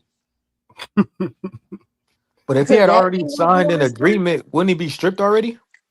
She going cross-eyed. No, I'm talking about Shakur. Oh, that's what I'm saying. I thought. Okay. You feel me? Like, I don't know. I'm just saying because he keep talking about a bout agreement, but when he's talking about it, he's speaking about multi-fights. He said like when you do 6 fights or like when you have 10 fights. So are you saying you have a certain number of fights with Zuffa? Now you gotta fill in the blanks. Now you gotta fill in the fights. So Shakur agreed to fight you, but now because he's in your bout agreement with your multiple fight deal that you got with Zuffa, but for some reason, even though he signed a fight, you have to fight him right now. But my question is, why do you have to fight him right now? Why does he have to be next? Like, why do you have to fight him right this second? Maybe that's what Jay Pratt said. He trying to fight Shakur and Keyshawn. Maybe that's what Turkey want. Remember, Dana said they don't want nobody undefeated. Like, so maybe that's still what they want. But you already said you'll fight Keyshawn, so just fight them both. That's what he was trying to get. He was trying to get both of them. No, he wasn't. That's what they were pushing. They were pushing both of them. He's gonna end up fighting Bill Haney started that. Bill Haney said we wanted both of them signed under one contract that we're going to fight both of them. We don't care which one go first. We'll let you decide. We want both And of if y'all. that's the case, he'll just fight Keyshawn and leave Shakur alone. He gonna end up fighting Keyshawn. He said both though. Keyshawn anyway. I think Haney could beat Keyshawn. He said both. He What makes you said, think I don't he care which why though? Why though? Why he said both or why? No. I'm asking Supreme and 2 Cents. Why they think? Why do you Because think? Keyshawn eat every right hand you throw at him, straight right hand you throw at him, and That jab, I think he gonna control distance. So I think Keyshawn willingness to like he like to fight. He's like a Timu Bud in that way.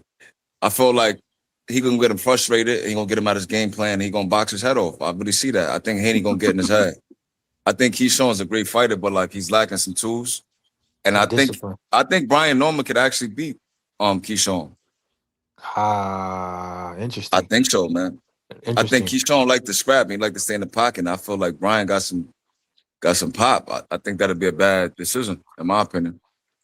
I see where you But going. you could disagree. That's all opinionated. No, I see where you going with. I see where you going because I was thinking like, what she say? hold Go on, ahead, y'all. 2 cents. My bad. They hiding something. She says they not calling out no welterweights and don't want to call out any of the 3 champs. Devin and Bill is boxed in a corner. Well, yeah, And she's right though because look, Ryan, we they already want know to what that. avoid Ryan. And they want to avoid Ryan. Yeah, Rolly and Riley, he don't want nobody with power. So that's the thing. That's the thing. Hey, yo, I'm gonna let you know right now because they kind of biased. So let me tell you the truth. Yo, the truth is they all fucking losers. Even the winner gonna be a fucking loser. I always see that shit. When the fight is coming in, you do a bout agreement to come in on this day, on this weight, at this place, this venue. So why is this man saying that y'all fake negotiations and that none of that? Like, I don't understand. I mean, I asked you that the other day, but is this really what's going on? This man is just fronting on the internet or what? Hell yeah. What? That nigga Chump Shot look like he got mascara on. What's up with this nigga, man? Come on, man. Come on. Just listen to Hey, the thing. hey, man. 2 cents. I told you though. My You fault, said 2 he ain't got cents. no power. Hey, yo, I looked it up. I'm on his helmet, 2 cents. Hey, yo, he KO'd 3 people since he been fighting 10-round fights. 3 motherfuckers. Who? Haney. I'm not gonna lie. Look. All right, this why I was saying I'm Hayno's clan, right? Because I know Haney don't got no power, right? But y'all remember he tore his rotator cuff. Like I think he had like a major surgery on his right arm. So I think that's the reason why the stoppage just slowed up. I don't think it's because he don't got no power, because everybody he fight just don't be walking him down. So I know he been got out some the power. ring long enough. He could get that shit fixed. Nah, I get it, but like, I'm just saying, like, I think Haney got some pop, but I just feel like he doesn't lean into that. Like, you ain't gonna knock Brian Norman down and almost damn near stop him in the second round. He ain't got no power, bro. I just think he don't got the killer instinct. We talking about It's the difference. Who has he Hold KO'd? on. We gotta finish. We're not talking about that right now. We gotta finish this. Hold on. Hell yeah. Nah, this is crazy. So once they specify 144, so let me go back real quick. When No, Champs, I need you to ask him, why do you think they would lie like this? Why? Why would they just completely deny any type of negotiation with you at all? Why would you call Jay Prince? It didn't seem like y'all was in any type of it didn't seem like y'all was in negotiations. Because there's a reason why you call Jay Prince publicly. There's a reason why you're doing all this publicly. Either you're trying to apply public pressure or y'all is in cahoots. Like, which one is it? and Devin asked Shakur, so if I go to 144 and we have a fight, and Shakur said yes, y'all did what on y'all side? What did y'all do? Then we called to Zuffa and told them, you know, our guys over there that we want to fight at 144. Again, they said the same thing is they'll call back, you know, be patient. We're working it out. We understand that you really want to make this fight happen. It's on them. So I said, well, what the fuck? I mean, how could it be still on them waiting for it to happen is if 144, we've already conceded to the fact there's 144 pounds. So I asked them, I said, well, why? You cut out. You there? I can't hear you if you're talking. Man, come on, man. This shit don't make no Hey, sense. yo, he said he'd call Zuffa. Hey, yo, Shakur didn't even admit that he signed to Zuffa yet. That's what I'm saying. They all some capping ass motherfuckers, yo.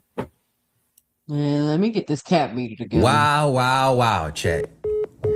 Hey, chat, was that dude call me a fucking idiot or what, bro? Listen, bro. Yeah, because you is. I want to debate you. What do you want to debate? I don't know. Bill Haney ran out of minutes. Who talking about? I don't know. Probably somebody in his chat. Now, there we go. I'm That's the about to latest say he would never talk update. about Bill like that. That's the latest update I have as far as the situation goes. I understand it's one of the hottest topics in boxing. To me, everybody just talking in circles. Bill, I mean, none of the story makes sense. I don't need to make another video about the situation because it's just a waste of time. Like We need either that y'all cap gonna meter. fight, or either y'all gonna fight, or y'all not gonna fight. It's just that simple. You said you was willing to fight Keyshawn first, so go fight Keyshawn and then come back to the drawing board about the Shakur Stevenson situation. Why is it so imperative that you get this done right now, right this second? One. And two, why wasn't you panel to panel? Why wasn't you a panel thought to try to make that Ryan Garcia fight? Why ain't you panel thoughting for that? Why ain't you going around panel to panel trying to put pressure Nah, on he Ryan is a Garcia? panel dot. That's crazy. Yo, 2 cents. You funny as hell. You know what's crazy? We be coining a lot of lingo and terms that the internet be using. Because I be seeing people on Twitter say a lot of things we be saying. It's crazy. Man. He is a I'm panel just dot saying. though. I think he was on Frequent Panel the other night. I'm like, this nigga found Frequent channel. Frequent got I think like he was on 1,000 Zap. subscribers. And He was on- isn't Ryan Garcia free? Like his fight is indefinite, right? Nah, he fight Conor Ben. No. That's not definite. That's No, not he not definite. signed. He not signed. Oscar's hit the Oh, it's not signed? Nah, it's not definite. So Hold that's on. This how I know Big Supreme don't be watching my videos. Big Supreme, you don't be hitting them playbacks. This how I know you don't be hitting them playbacks. Because we got all the Gotta shit we hit the talked about it playbacks. on Friday, ladies' night. Oscar De La Hoya has sent a cease and desist, and it's way deeper than that. You gotta go watch that ladies' night replay. I broke it Damn, all. my fault, 2 cents. Why you Hey, gotta yo, expose him like that? one So of 2 the Cent, best, I one of was the best saying, nights in boxing is lady night. Yo, real shit. They be dropping receipts. They be pulling up lawsuits, all kind of shit. so Hey, couldn't what- that be a reason why they pushing? Because they technically he should be pushing to try to get that fight, right? Like so now is he trying to push to get the fight? So if Ryan Garcia become available, they ain't looking down his throat. maybe. Who would you rather Right. fight if he was Devin? Would you rather fight Shakur or I Hey, mean Big Supreme, Keyshawn you or wanna laugh? Definitely Shakur out of all of them. He don't want no parts of Ryan, and Ryan don't What's want to up, fight him Blaze? either, What though. you That's got? what Thank you, my Blaze. thing Thank is. you. My thing Thank you, is. bro. My thing is when Thank we you. talk about Ryan, and I talked about this before he fought Barrios. When they lined him up with Barrios and Smoke Session, shout out to Smoke Session, because he was the one that pointed it out to me first. When Ryan got that belt from the WBC, Ryan ain't fight nobody. So it's like on the one end, Devin ain't doing his part to call out Ryan. But on another end, Ryan ain't gonna want to fight Devin or anybody that's good. Everybody wants to go for Conor. Conor's the lick. So anybody, even Shakur talked at 154 with Conor. Devin will want Conor. Ryan will want Conor. And they're Conor gonna is the get paid lick for as that far as too. for the They're most. gonna get They're paid. gonna get paid for that. So I They're can't gonna get get mad for bread. Ryan You getting the shooting for turkey Conor. bucks. But the Conor fight where Ryan covers up that Ryan wouldn't fight nobody with that WBC belt. And that's what people don't realize. Because They whoever just Ryan got the fights, belt. How are y'all I saying that? know, He and that's what Ryan my ducking this is my Rolly. He opinion. ducking This is Rolly. my opinion He's though, not 2 ducking Cent. Rolling. He 2 just Cent. lost to Rolling. 2 Yo, Cent. listen, This don't is my disrespect opinion. Asta Ryan, man. Because think about it. Think about it, 2 Cent. Think about it, 2 Cent. The biggest fight for Ryan would be the Rolly and him rematch as far as with the belts for unification. If they really wanted to make him a legitimate fighter, and then he circled the block on Devin. But he's not because He's not a Ryan don't legitimate want to fight fighter, nobody Blaze. good. Hold You know on, what's No, time what I'm out. crazy? telling No, you no, is, Hold Blaze, time he's on. out. talking some telling Hold on. you Let is, bullshit, me bro. You let me have ask to you. admit Hold talking on, some Blaze. no, nonsense. Supreme, Let me ask this. I'm not Hold saying on, he's a Blaze. Hold legitimate on, Blaze. fighter. I'm Hold just on, Blaze. Hold that on, beast Blaze. around Hold on, him Blaze. is protecting him, Hold bro. on, Blaze. Listen to me. Listen to me. Let me say this. First of all, Ryan just won the belt his last fight. So that's a crazy like assessment. We ain't even seen he ain't even had 2 more fights yet. Secondly, how come nobody's saying the same thing about Shakur Stevenson and his belt? How come that's not the same sentiment about Shakur Stevenson and the belt that he got at 140 pounds when he's telling y'all he don't want to fight at 140? He's really a 135 pounder, calling out people at 147 and trying to fight niggas at 144. Tuesday, you ain't gonna get that from me. My He thing ain't is gonna get that. mandatories and unifications. I'm not holding Shakur like that. But point is that Ryan is like, it's like Devin just fought. These guys just fought for a title. So it'd be like, hey man, it don't really matter. The point is we know that these fights is available, just like Devin is where Ryan are both available right now. And they're both not saying each other's name. But what I'm trying to It's say like is I'm not letting Devin off the hook. But what I'm trying to tell you is don't believe the hype with Ryan because Ryan ain't gonna fight nobody. wait, telling you. hold on, Blaze. Hold on. Let me go. Real quick. Hold on. I'm gonna let y'all go, but Nah, let go me ahead, say bro. this. Go ahead, bro. I'm gonna let y'all go, but let me say this. I don't understand how y'all are saying that about Ryan. And this, I'm not saying you're saying this, Blaze, right? But I know other people got this sentiment that you got. When I'm seeing people on the internet, on Twitter talking about, well, you know, it doesn't make sense for Shakur to go up to 47. It makes sense for him to do that because that's a more better strategic move. And But when it come to Ryan, we want to sit here and act like him moving strategically is a negative thing, but it's okay for other people's favorite fighters to move strategically. Like, we got to stop this. And I'm not saying you, Blaze, because I know that's how you feel and you being genuine, but I'm saying these are genuine people's sentiment, but they don't hold the same to other fighters. Shakur Stevenson is doing worse with the belt than what Ryan Garcia is doing. That nigga's in bubble wrap, put inside with the little styrofoam things, fucking with the fragile sign on the box. You feel me? Like, what are we talking about? It's the same. It's even worse than what Ryan Garcia is doing. At least Ryan Garcia is trying to fight in the division with other people that people are perceived to be competitive. Shakur ain't doing that. We don't even And know. on top of that, Ryan fight. fought Tank. He fought Haney. He fought Barrios. He fought Duarte. Like, he fighting live dogs. Who the fuck is this nigga Shakur fighting? And hold on. Let me say this real fast, yo. All right, that's all I had to say. And then hold on. Like, how is Ryan was telling? Didn't Ryan say he was going next time they fight Devin? He's going to retire Devin. Like Devin's scared. I don't know how. I think the key is they both. Rolly somehow is being avoided by both of them. Devin don't want no part of Rolly. Ryan don't want no part of Rolly. Like, but this whole thing that Ryan don't want no part of Dev, he told Dev, next time you fight, it's gonna be the last time you fight. I'm gonna retire you. Like, that's Hey, but Ryan also said he'll fight Shakur at 140, bro. They say anything, bro. Like, I don't hold none of these fighters to nothing that they say. And what's great about it is that eventually they're gonna have to fight somebody. And But then we'll Blaze, look what criticize he when the just fight comes. but Blaze, look, all right, the whole Ryan and Devin thing though, he respectfully, like we saw what he did to Devin. So I don't think he just talking when he say next time we fight, it's gonna be your last fight. Like, and Devin ain't say nothing after that. Like, it wasn't nothing. It was They're not even mentioning Ryan. You know what I'm saying? He ain't a peak. Ain't a peak. Like, you know what I'm saying? So I don't Hey, my know. phone sound better. My phone sound better. And then the last thing was, wasn't Shakur supposed to get a belt? Remember, Shakur got the belt at 140. Sound like he on a payphone. Yeah, he got on a trap phone. Wasn't Shakur? Didn't Shakur say he was gonna get Rich is a hustler. Part He got time. that old school 1980s cell phone and shit. That boy's the That boy Avon Barksdale. Go ahead, Kadir, so we can let Rich, since he came up here with his cape on. Go ahead, Kadir. Nah. Hey, I just came up here because I don't even know why y'all got y'all cape on for Ryan. Ryan just lost to Ryan. Ryan beat Damn, up I a hear that frog Barrios. again, man. Ryan beat up a washed up, bum ass, overweight Barrios, and y'all so high on him. And his last fight, he got his ass beat on from Rolly, and he not even calling for that fight.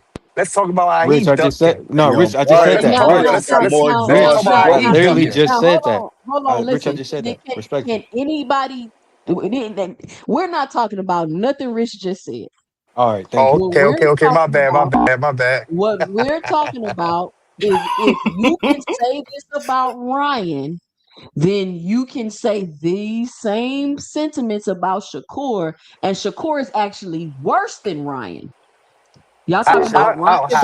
So two If cents. So two Ryan cents. is in bubble wrap, then Shakur is in bubble wrap inside the box with the little white styrofoam curly cute thing, the white ones and the green ones. He with the white ones and the green ones. He's So stuffed Sha- in there. Then the box is taped up and it says Fragile on the top of it. So Wait, so Shakur all over the place. wait, 2 wait, cent. wait, Hold on, Rich. Hold on. What Shakur is doing that Shakur just fought 4 months ago, same way Ryan just fought like 3 months ago, 4 or 5 months ago. What are you talking about? I don't get it. We ain't see no fight yet. We ain't see no fight announced from none of them niggas. So what are you talking about? All you Let me talking ask about is Rich. Let me tell all you. you going off for some Twitter stuff. Let me That's all tell you you. going off I'm going off for. what Blaze So just said. Rich. I'm going off what Blaze just said. So Rich. You got Yeah. Shakur saying, look, hey, he dropped the belt at 135 because he was gonna get a belt to his brother Keyshawn at 140. Then he say, oh, I don't want to fight at 140, but I want to show niggas. Then he on the stream saying, like months ago, that Keyshawn gonna fight Devin. Now it's like Shakur all over the place. We don't know what he doing. Like, you know what I'm saying? But the That's what. brothers Hey, though. wait, Hold up, hold up. and that's what I'm saying. Now hold on, and that's what I'm Go ahead. saying. We don't know what none of these guys doing. We don't know No, I'm what talking about Ryan going. Shakur. Wait, hold Talking on. about We don't know Shakur. what Ryan doing. Ryan saying that he going up to 150, Rich, we talking 147 about to fight. Shakur. Okay, Rich. hold on. Let me talk. I'm talking. God damn, let me talk. Hey, we seen Ryan Garcia say that he fighting Conor Ben. He ain't fighting him. We see Austin De La Hoya say something different. We see Shakur saying he going up to 147, rehydration clause. We see him say he going to 135. All these niggas talking. They doing the same thing. Rich, that's completely different, bro. That's completely Hold up, hold different, up. bro. Hey, hold up, Rich. Until we see a fight being made, that's when we got the right to say, okay, now this nigga not just talking, he on some bullshit. We ain't seen no fights being made from none of these niggas. So So they Rich doing the Shakur Rich, not same on hold no up, thing. hold up, bullshit? Rich. Hold up, So Rich. they Hold doing up, the Rich. same No, thing. no. We know. Hold up, real quick, Rich, and we all know, and Rich knows too that Shakur's on some bullshit because we talk about it all the time with the rehydration clause, the 154. That's bullshit. And then even what you just said with Shakur called bullshit because he said, "Hey, I'm gonna go get the title 140, and then I'm gonna give up the title and get out of the way for his little bro Keyshawn." But what happened was he didn't pay his WBC fees. He got stripped of the WBC title. He's holding on to the 140 title, and then Keyshawn done moved up and put his paperwork in for 147. So the boxing brothers done flipped the Nah, but script, and Blaze, he they said, done changed up their strategy because it don't matter said what they months ago say; on the it's what they stream. do. It Blaze, he don't matter said what they months ago on the say. stream, Keyshawn was Listen, bro. fighting Dev. Take So this, that said way Hold before on, all hold that on. you shit Let me got, get happened, this bro. cash app. Let me get this but cash you got app. to Shout out understand with to me. No More If you know me, Sleepwalking with the $2. Hold on. Shout out to No More Sleepwalking with the $2 in the super chat. He says, Rich be on some bush. Nah, I Now, fuck I with know Rich, I'm not bro. Rich be on my over this cap. yet. Every hey, live look, show, we have a if you goal know of me, 20. check this out. Hold on, Blaze. Hold on. Every episode, every live show, we have a goal of 20 super chats. The record is 32. Of course, we always want to try to break the record every show, but we definitely always want to hit the goal of 20 super chats. Who's that Be breaking sure to records around this motherfucker? so be sure to help support the channel if you enjoying the Sunday Live Review Show. All the information that you get here, the upcoming fights, the recap, the video review, the hot topics, the back and forth. But at the very least, be sure to punch that like and subscribe button if you haven't already. Shout out to No More Sleepwalking. Nah, I fuck with Rich, All right, bro. Hey, go ahead, so Blaze. So if you know me, anybody who knows me, I tell you, man, Shakur says the darnest things. We don't believe shit that come out of his mouth. He's got a track record for years for talking bullshit. That shit don't matter. And because of him, and a whole bunch of them is too. So the whole point is like this, man. I'm not watching what they're saying. I'm watching what they're doing and what has the most implications. And the reality when it comes to Shakur, Devin, and Keyshawn is Keyshawn looks like the WBO was forcing him to fight Dev. Devin want to fight Shakur because it's a way bigger bag, higher reward or higher risk. And it looked like he don't really want to fight him because on the one end, but Devin just tweeted Keyshawn today. So I'm confused. Maybe he back on track. I hope the Hanos clan can get on board with him fighting What did he Keyshawn because say? in all authentication, that's what it's looking like. He just Yeah, said what do you What did say? Keyshawn's he name. tweet? Keyshawn, They had from what I heard. remember on.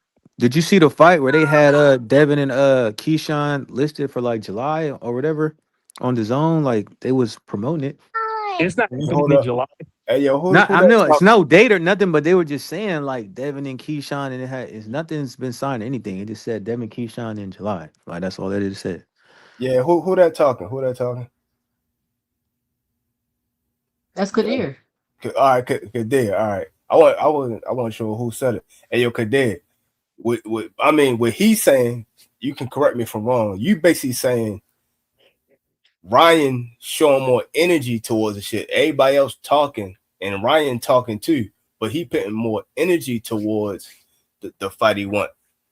But what I'm saying is energy and talk, they all capping and bullshitting motherfuckers. So it don't matter what energy or talking they do in any direction.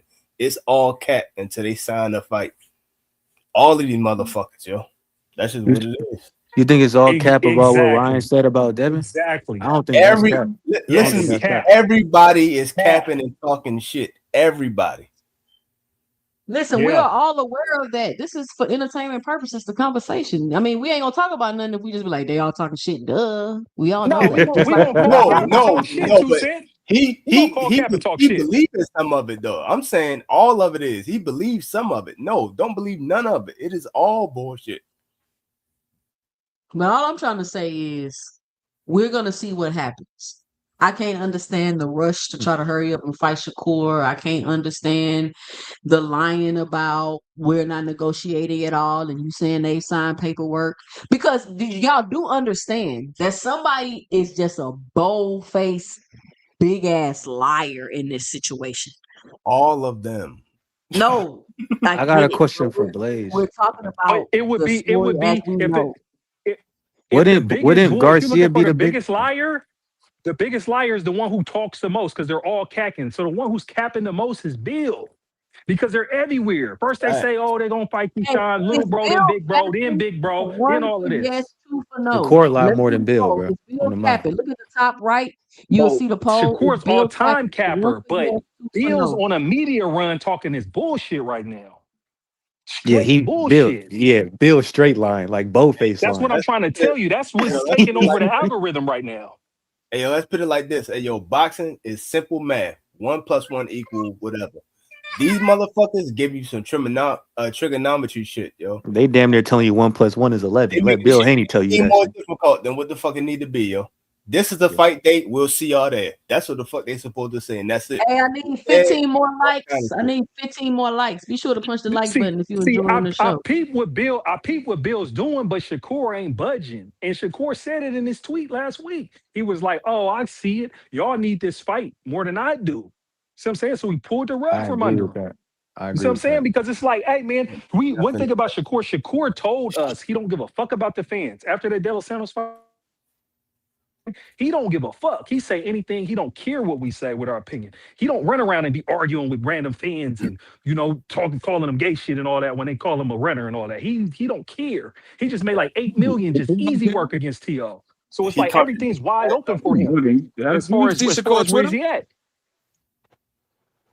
He already Shakur be arguing niggas with no followers, like no profile picture. He contradict himself all the time. He did all of that shit. He contradicts himself all the time. He did it. But he right though. Devin need Shakur more than Shakur need Dev right now. Hey yo, Shakur said the fans made him fight that one fight. Remember that shit? The fans made him fight Zepeda like that, or Turkey. More so Turkey. than it was more so Turkey than the fans because Turkey hit the tweet. Turkey said no Tom and Jerry. The money said no Tom and Jerry. Do y'all hear me talk? I don't want to have to mute y'all. When y'all hear me talking, let me get it out. The thing with that whole no Tom and Jerry shit, that shit didn't even apply to Shakur Stevenson. Nobody was even talking about him with that. He inserted himself in that with the Tom and Jerry on the shorts and all that. When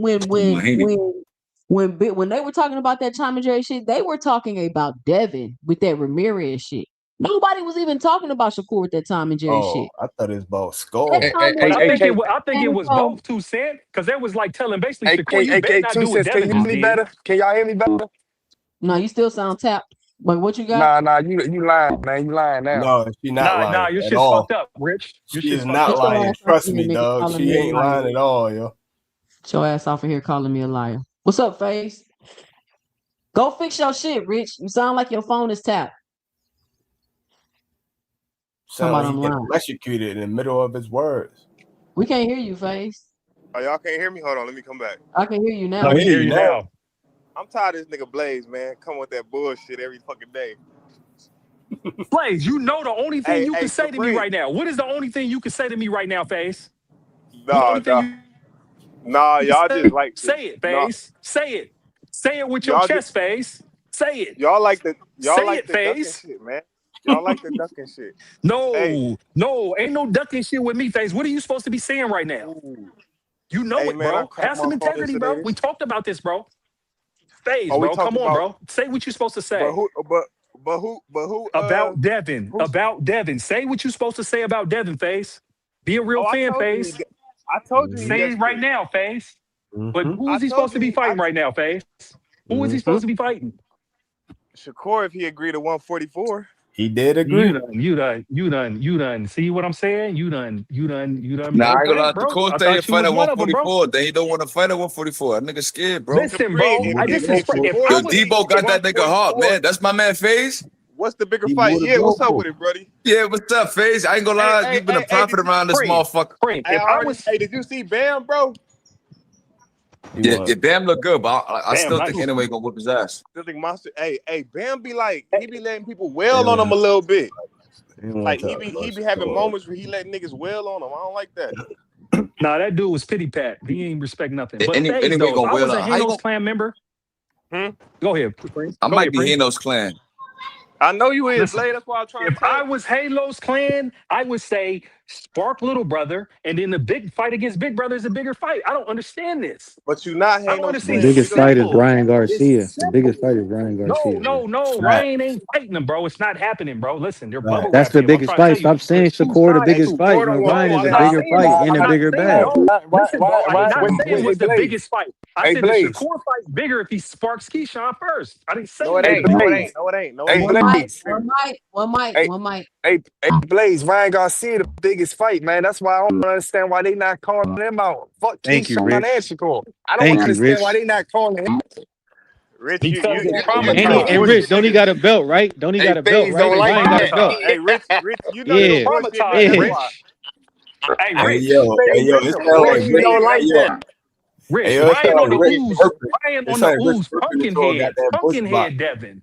Listen, bro. Hey, Ryan on the ooze whooped Devin's ass. Let's be very clear, like bad. Like he whooped him bad. You see what I'm saying? I mean, It's like God it's damn. a unique Don't situation. Ryan got But a belt FaZe, at it is what it 147? is. FaZe, he ain't. See, he's supposed to do it like Creed. Remember Creed 2? When Drago beat his ass and cheated him, and he was all in the hospital laid up, and Yeah. he ran it back, went to Mexico, put his foot in the tire, and got busy. That's what Devin's supposed to do. Supreme. But that nigga's Supreme. not Devin went built to like court. that. Devin went to Supreme. court. He Not went to built go like cheat. that. He went to court, bro. Supreme. This That the nigga's main not nigga a that fighter. say, He's a boxer. and Blaze the main nigga that Boxers say, go to court? I ain't know that. Blaze the main nigga that say Nah. He Ryan just ain't ain't gonna taking get no in that tough Yo, box fight. like that. one mic. Face talking. Hey, My bad, Faith. Blaze the main nigga that say Ryan ain't taking no tough fights. He finna take a lot of easy fights. You the main one that say that, Blaze. So how you gonna say, oh, it's easy for Devin to go get a fight with Ryan? You already Because said no, wasn't I gonna didn't have no say it tough was fights. easy. I said Hey, it was hold on. both. Ryan, Hold neither on. Devin nor Let me Ryan say want to this. fight each other, bro. Hold on. We got a new person on the panel. It's Bill. Y'all see Pinocchio in the picture. It's Bill Haney capping. Put a 1 for yes and a 2 for no. Y'all take the poll. Juke, what's your 2 cents? What you got for the show? Hey, I'm just laughing because this is like such a crazy conversation. But how y'all doing? How you doing, 2 cents?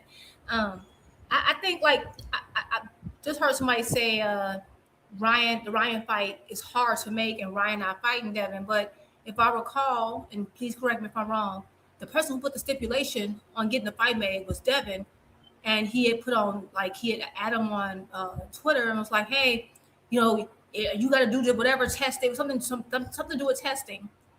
And I think he was like, well, already on testing, right? Because of course he's a WBC champion, and I think I've said this before. When you're WBC champion, you're on that clean boxing program, and it's random testing. And they do, if I recall, last I checked, they test even when you're at a competition. That's how Benavidez got caught with that cocaine stuff. That's how I think. But even that, forget that. Like Ryan got caught with just regular testing before he was on the WBC clean boxing program. So.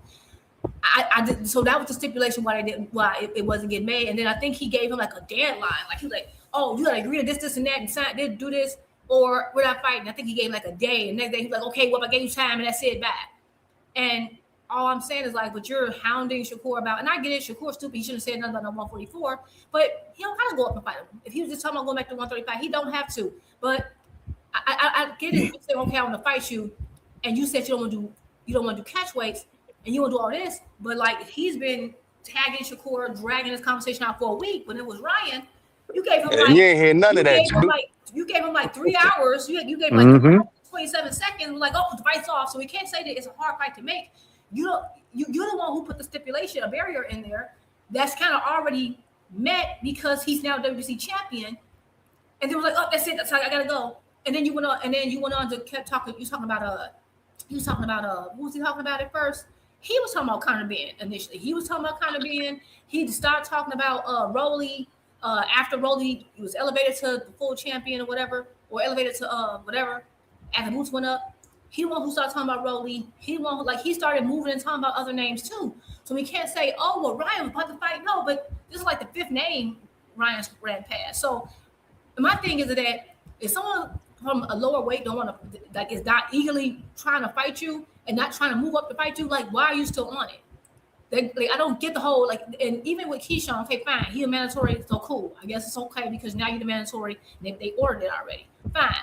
But I just don't get that. That's still, like, it's lame to me. It's very lame. Like, and the fact that people still press it and like still arguing about why somebody who said he's going back to 135 won't fight Devin is crazy. When you have 2 other options, and then you had the Rolly situation, you had an offer. They gave you an offer, but you didn't want to play ball as your own promoter. So it's like, I don't understand why we're still, this conversation is like kind of, I don't understand why we keep arguing and people keep saying, oh, well, they all do that. That's a cop-out. We talking about something specific. You can't, oh, they all do it to get out of it. No. Shakur's test, we're going to say what Shakur did wrong. We can say what Devin did wrong. And yes, Bill is always capping. And the fact that he does this to y'all year after year, he doing the same thing for year after year, and y'all falling for it. Another thing, last point, if he's saying, oh, Shakur ducking me because we said 144 and he ain't trying to fight 144. Okay, did you send him an offer for 144 and how much? Like, do we know if any paperwork was sent? It ain't no price tag. It ain't no price. It's a lot of assumptions. I'm wrapping up. It's a lot of assumptions being made about money and all this. Y'all, we don't know anything, and y'all argue on these points like you have verifiable proof of any of it. But that's all I got. Mic drop. It's over with. Hey, Juke. Hold on. Hey, Juke. We got verified proof. Bill Haney ass said that there wasn't no money on the table. We already got verified proof. And second, why they don't got this much energy towards Ryan Garcia? Thank you. You niggas been going months. You niggas been going months about this, but only going 2 days to Ryan Garcia. You niggas is sad, man. Say it again, Rich. Time out, Rich. You hear me saying time out? I gotta mute you, Rich, because I keep saying time out. I gotta ask you a question. What do you mean? Why are we going this way about Ryan Garcia? Are you talking about Devin them, or are you talking about us, the fans? You on mute? I think he was saying. I said, if I was a Devin Haney super fan like my man FaZe up here, I'd be like, man, why? I would have asked Bill or something when that nigga on the face. Why y'all ain't had this much smoke for Ryan Garcia? Y'all seem like y'all got too much smoke. Y'all seem like y'all ready to blow. I ain't gonna say that, but god damn. Y'all crazy. It's sad. It's sad. Y'all didn't have none of this. Y'all won 1 day with Ryan Garcia. So, he not signed the bottom. Oh, fight not happening. That's the first thing that y'all said. You niggas ain't going to all these panels. Y'all ain't going to all these. Bill ain't going on 30, 40 different panels saying, do you think the Ryan Garcia fight would be good? How y'all feel about Ryan Garcia? He ain't do none of that shit. Seem like they running from that, man. And she they running from that. Plus, Ryan got a belt, right? It's got to be a bigger money, and that's legacy. You gonna make it's the literally most. like the most perfect fight. Like, Thank you. It's so crazy. If you're a Devin advisor, that's the perfect fight to take because y'all both just came off a good win. It's the biggest fight, right? Like, you got Canelo out in Saudi Arabia doing something. Tank got legal issues. This is your opportunity to kind of like really just like have a meteoric rise, and you're up there hunting down 135 pounders. Like this is like, what the heck is we doing? Isn't that a unification fight? That's a unification, right? Hey, Juke, them niggas. Damn, Rick. Hey, Rick, you gotta go back, bro. Your shit's fucked. That ain't me. That ain't me. I want. You said correct if you wrong. Hey, you wrong because DHB don't have no fucking money, And Devin always think he's the A side. He will never deny he not the A side. So that's why it's a hard fight to make. That nigga Rich bonus top. He not the Man, A it just side to showed that it Shakur just or showed that Ryan. He Devin not. Well, it just showed that yes, he Devin will is because traumatized, bro. yes, he Hold will on, y'all. because We got 50 people in here. Only 7 people have voted on the poll. Y'all be sure to put Yeah. 1 or 2. Come on, we gotta test. I'm testing the system out. I gotta get this poll stuff down. But do y'all think Bill is capping? Y'all see Bill Nokia in the photo? Do y'all think he is capping about this situation? Yeah, They we need to know make this. propaganda. They need to make Tusi fake trying to lives see about Ryan Garcia. They need to Thank make you, fake Rich. lives about Ryan Garcia. They scared to do that. They make a fake lie about Shakur, but scared to make a fake lie about Ryan Garcia. Nah, Scared Rich, ass they hey, niggas. trying. Nah, Supreme, Rich, they trying to distract ain't us it from Ryan. crazy? That nigga They got trying to distract us from. what you call that? Deflect. You see Rich deflecting? And you want to know why this is capped though? Why Bill's capping with Shakur? Because at the end of the day, with all this talking, when these guys get to fighting, the fighters will talk to each other. Man, but Devin and Shakur got each other's number. So the fact that and Devin got and Bill got Shakur's number. So the fact that they running around talking about a fight and ain't even talk to Shakur, nobody admitted that they talked to each other literally on the phone. This shit is trash. Straight cap. yeah, I just don't Shakur's. understand this. This is so stupid. Like it Boots, like, I will tell you, and I'm letting y'all know how fair I am. When that fight was offered for Boots and Haney at 152, which it was offered initially at 152, Devin is one who won 147, and he says, "Okay, no, I want 147." Okay, cool. If Boots would have went around going like YouTube to YouTube, interview to interview, well, now that needs to come up. If he did that, I'd be calling him. I've been saying he cowardly too. Because why are you hunting that boy? Fight somebody in your division. Why are you doing all But this? Juke, you missing out the key detail. If Devin said I'll come to 152 and then I don't Boots said, matter. I don't let's know. do That it. doesn't matter. No, You that shouldn't be matters. calling- That matters. It doesn't Because because you it's shouldn't not. be It's calling not like out. somebody's No, pulling. let me tell you how it's different too. You know what the difference is? The difference is that someone else came to them and offered them to fight at 152. Boots never called out anyone below him to come up. Devin did.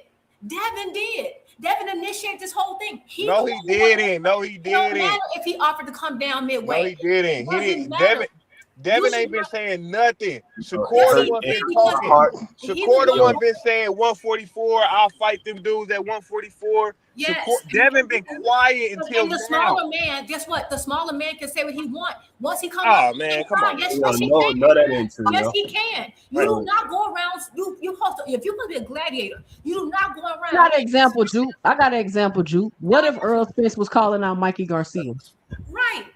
He didn't do that. It hurts my heart, but I agree with Faith. Well, y'all wrong. Hold on, let B more in here. What's up, B more? What you got for this show? Man. Only put one number, yo. Put a one. Hold on. Only put a 1 or 2. That's the only way the poll is gonna pick up your votes. So far, we've had 14 people vote. Wow. So all of y'all think Bill is capping. Nobody put no. Go ahead, B more. All Bill do is cap. He lie like he breathe. He can't help it. It's a difference if you trying to promote a fight. Bill lie just to lie. He's ridiculous. He has been on so many podcasts and so many people's panels or whatever that he has gotten to the point that he can't keep his lies straight. He can't keep saying the same lie. Every time he changes it. That's when you know you're dealing with a lie. Scratch a lie, find a thief. And I'm just shaking my head because I can't believe Katz is still trying to take up for this guy and justify this bullshit. Instead of just going and saying, all right, Rob, he lying. He full of shit. Look, the bottom line is this. Bill Haney has no other choice in order to get another paycheck but to try to force the issue of fighting Shakur on a Zuffa card. Because Turkey ain't fucking with him no more. We already saw that at the fight when Devin had to come in and sit behind Ryan Garcia the first thing he did was look at Devin, and then he looked back at Ryan. So Which you know what fight he won. You know what fight. You don't. Oh, you don't believe me? All right, go back and look at the footage of the fight he signed to that Zuffa. happened. Look at the footage of the fight. You saying he signed to Zuffa? Who actually said that he was signed to Zuffa? Bill Haney just now. Bill Haney. Bill Haney saying that he signed to Zuffa. Have you heard Dana or any of them say that yet? Have they confirmed it? Have they confirmed it? Has Zuffa confirmed it? David, man, come on, man. You know what the fuck I'm saying.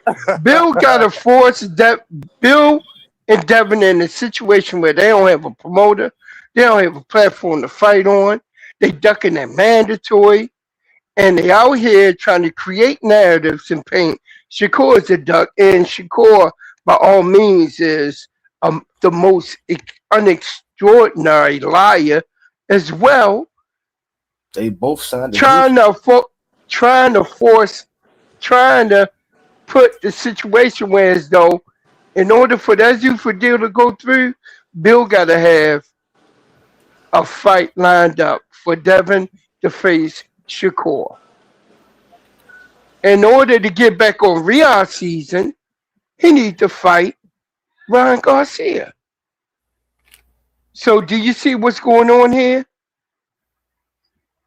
Bill and Devin is drowning in the ocean of lies of their own making. Plain and simple. Come on, David. That's what it is. That's how I see it. Plain and simple. Look at how pathetic Bill is looking right now, and look how frantic he is right now. Did you see the video on Fight Hype? He looking like he has no choice. He looked like a motherfucker that's about to snitch on the whole organization just to save his damn ass. That's what he looked like. He looked like a nigga on the witness stand. Yeah, he on the witness stand right now, pissing on himself. He was like, how the hell am I gonna get out of this? I gotta get Devin to fight. I gotta get Devin to fight. I gotta get him a fight. I gotta do something. We don't want to fight Ryan. All he gotta do is go ahead and call Turkey and say we'll fight Ryan Garcia. It's the big fight to make. Devin gotta get his Devin. Right? Excuse me. Go ahead, Devin has to get his get back. He got to get it in blood. He got to get in that ring, get over that fear, that PTSD, and he got to face Ryan Garcia. And the only person who want that fight, the fight that could make him that money that they need, is Turkey Al-Sheikh. And he got to do it on the Riyadh card. They got a card coming up in September, if I'm not mistaken. Ain't he really shit on himself in that picture? Let me ask you a question though. David, you know, how come? Hold on, Faze. Let me say something. How come we holding Haney to the standard that he got to fight Ryan or it don't count, but nobody's saying Ryan got to fight Rolly? Listen to me. I said no. Let me answer that. Hold up. You asked me. Hold up. Put him on his ass. Hold on, David. Hold up. Let me say this. Hold on, David. Let me say this. Ryan got beat. Rolly really the best at 147 by Rolly. Yeah, Hell no. I don't Yeah, he is. understand. Hold on, y'all. Ryan scared of him and Quiet. Hello. Ryan got beat decisively by Rolly. I don't understand why people is like, oh, we got to hurry up and see the rematch. Like, it wasn't a controversial fight. It wasn't a close fight.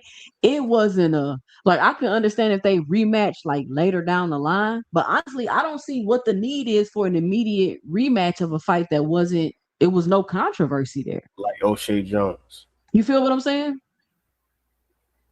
True. And you think that in regards to Rolly and Ryan? But Ryan beat Devin on drugs. Like, come on, Nah, man. I ain't gonna lie. I kind of disagree. But I got to put my DHP hat on. I got to put my tinfoil kufi on. I'm just saying, Put like, that shit on Big Supreme. yeah, a DHP News Death Bro. All I'm saying is, Rolly. Everybody been saying Rolly's chinny. He ain't all that. This and the third. He whipped this nigga Ryan Nash. Ryan went into mental health scare. He was crying in the ambulance. Like, I don't see the memes for that nigga. I get it. He fights Barrios, becomes champion. Now we putting pressure on Haney, but I feel like Haney at least redeemed himself with the fight with Brian Norman. You dig what I'm saying? Like, he was a live dog. I even thought Brian Norman would beat Haney, honestly. I honestly say that. So I feel like the fans and the media is like, I feel like the criticism ain't balanced. I feel like it's just like, even when it comes to Shakur and Haney, I feel like a lot of stuff that Ryan does, like, I don't think Shakur could get away with. It's because of this is what He I let think. Phil get his ass whooped by Cam Bostis.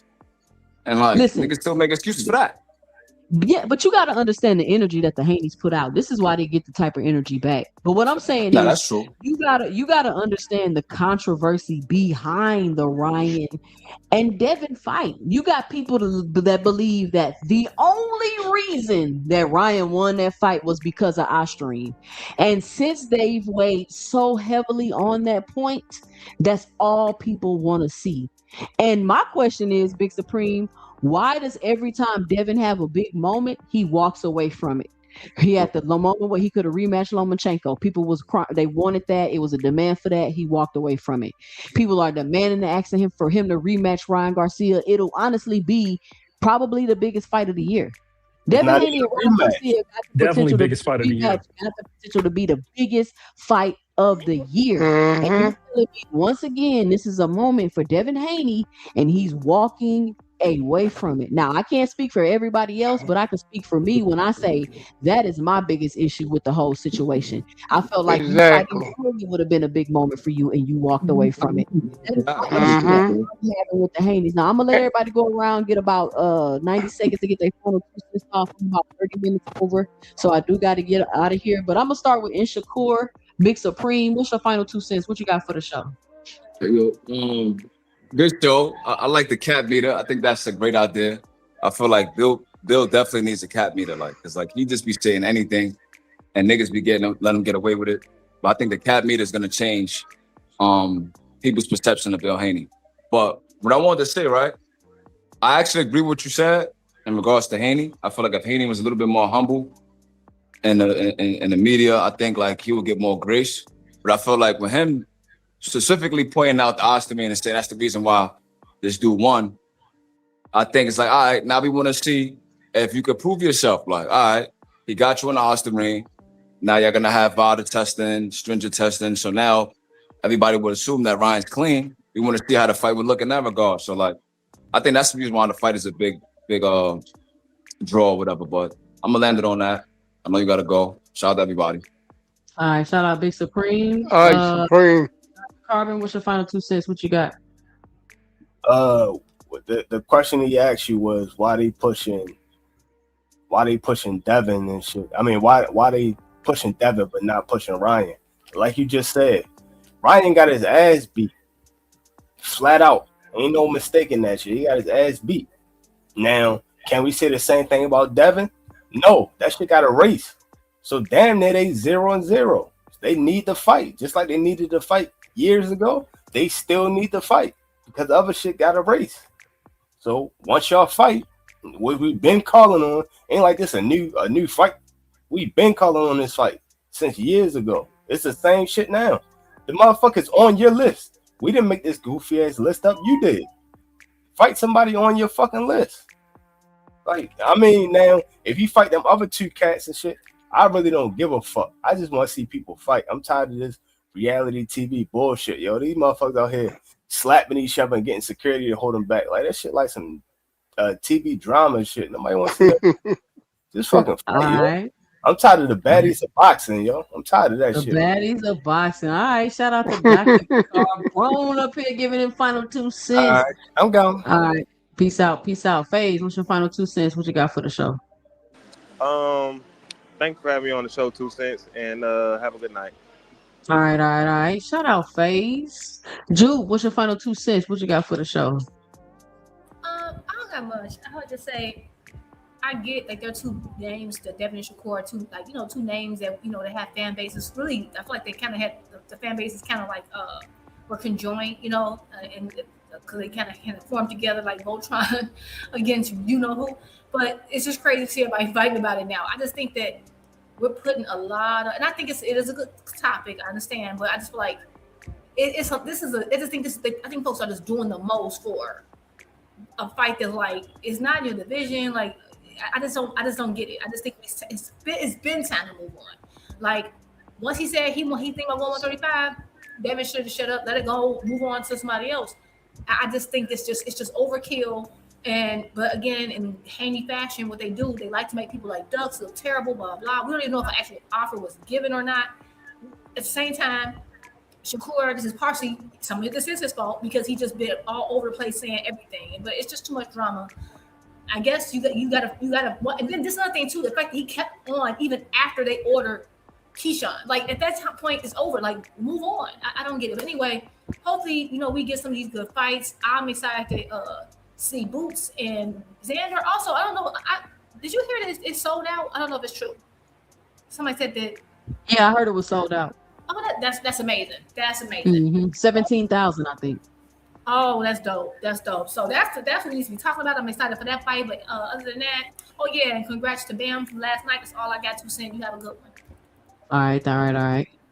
Aircraft carrier, don't you follow? Do you see the agenda on the side of the screen? And right now we were at the hot topics part of the agenda.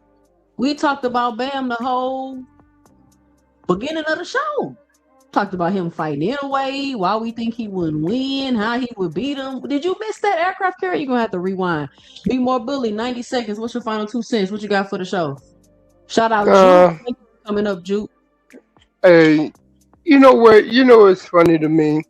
You know what the spirit of boxing when it comes to combat and getting in that ring, always from the beginning, modern era had to do with people who had grievances or disagreements with each other. They create their heat, they face each other in the ring, and then they will go ahead and they will get at it. And they will get at it and they will go ahead and they will fight. Right there, that was that agreement that was made. Here it is. We have Shakur Stevenson get in the ring with Ashaki Foster after he already dictated what the terms was. Beat my son, and I give you the opportunity. Give him the opportunity, I give you the opportunity. Shakur hops in the ring, creates all this drama, get out the ring, and like, I'm not fighting that nigga.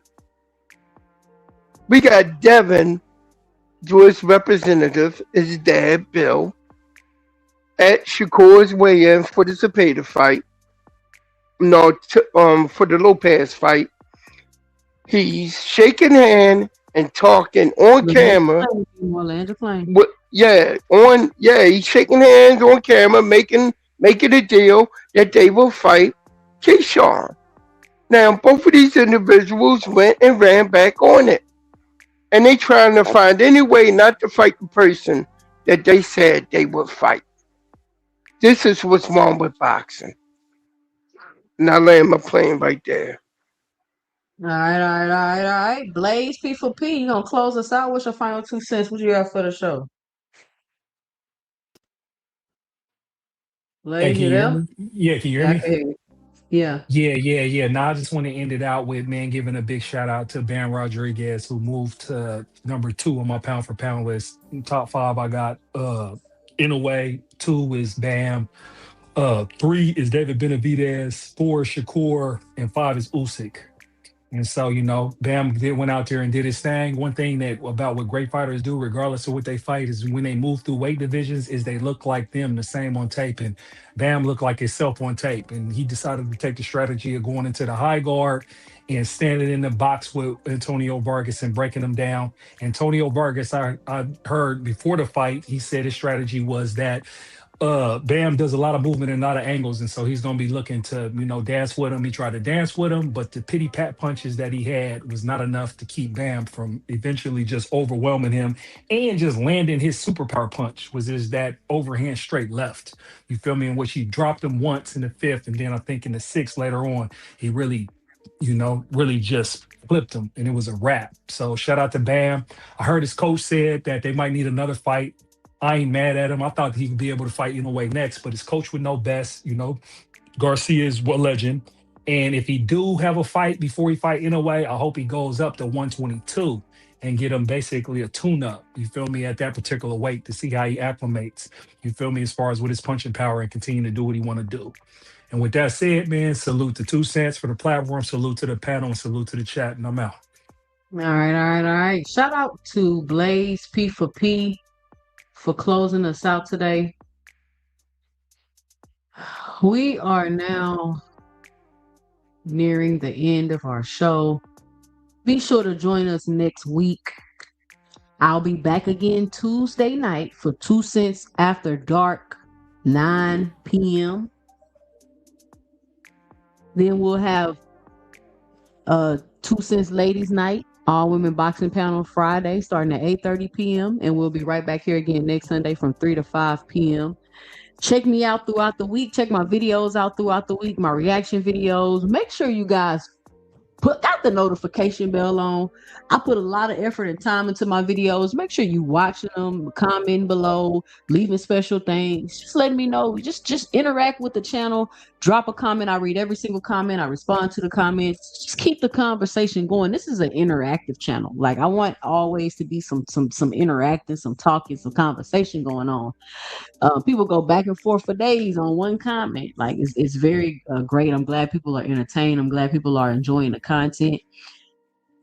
I got the best shows in YouTube boxing. I can't lie to y'all. I got 2 Cents After Dark, one of the best open panel shows boxing.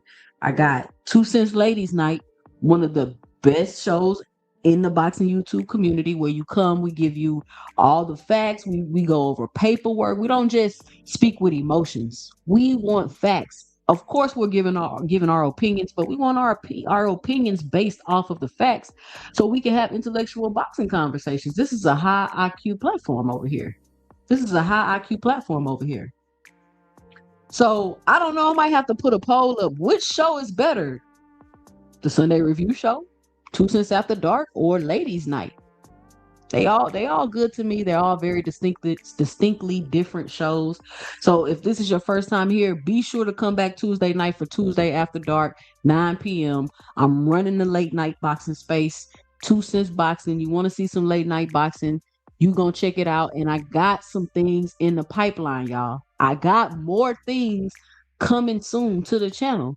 Y'all see the update with the graphics.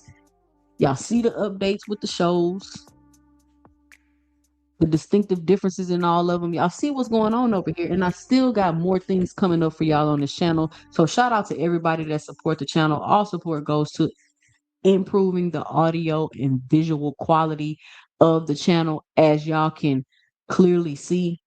And these are my final thoughts for today. I'm not sure exactly what's going on with the Bill and Devin situation. Hopefully they get it all worked out.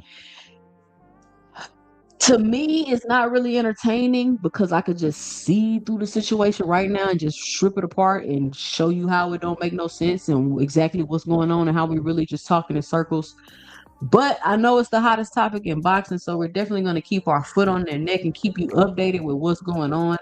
The fights last night were great. Shout out to everybody that was able to win. Shout out to Bam Rodriguez, who was able to come away with another title. Now they're talking about the big fight between him and Inoue. We'll see. Actually, they're talking about him beating up the Inoues, both of them. So we'll see exactly how that goes. I want to thank everybody for joining me. Be here tonight. Tuesday night, 9 p.m., 9:30 p.m. for 2 Cents Boxing After Dark. If you've never came to that show, be sure to check it out. And listen, if you don't want your host all in the videos, kicking you out, cussing you out, timing you out the chat, kicking you off the panel, muting you when you're trying to talk, come on over to 2 Cents Boxing. where we talk everything boxing and everybody's entitled to their own opinion. If you're still listening and you haven't punched the like button, be sure to help punch the like button. You got another 2 minutes to still support the channel before we shut everything down. I want to thank everybody for joining me, and I'll see you in the next live.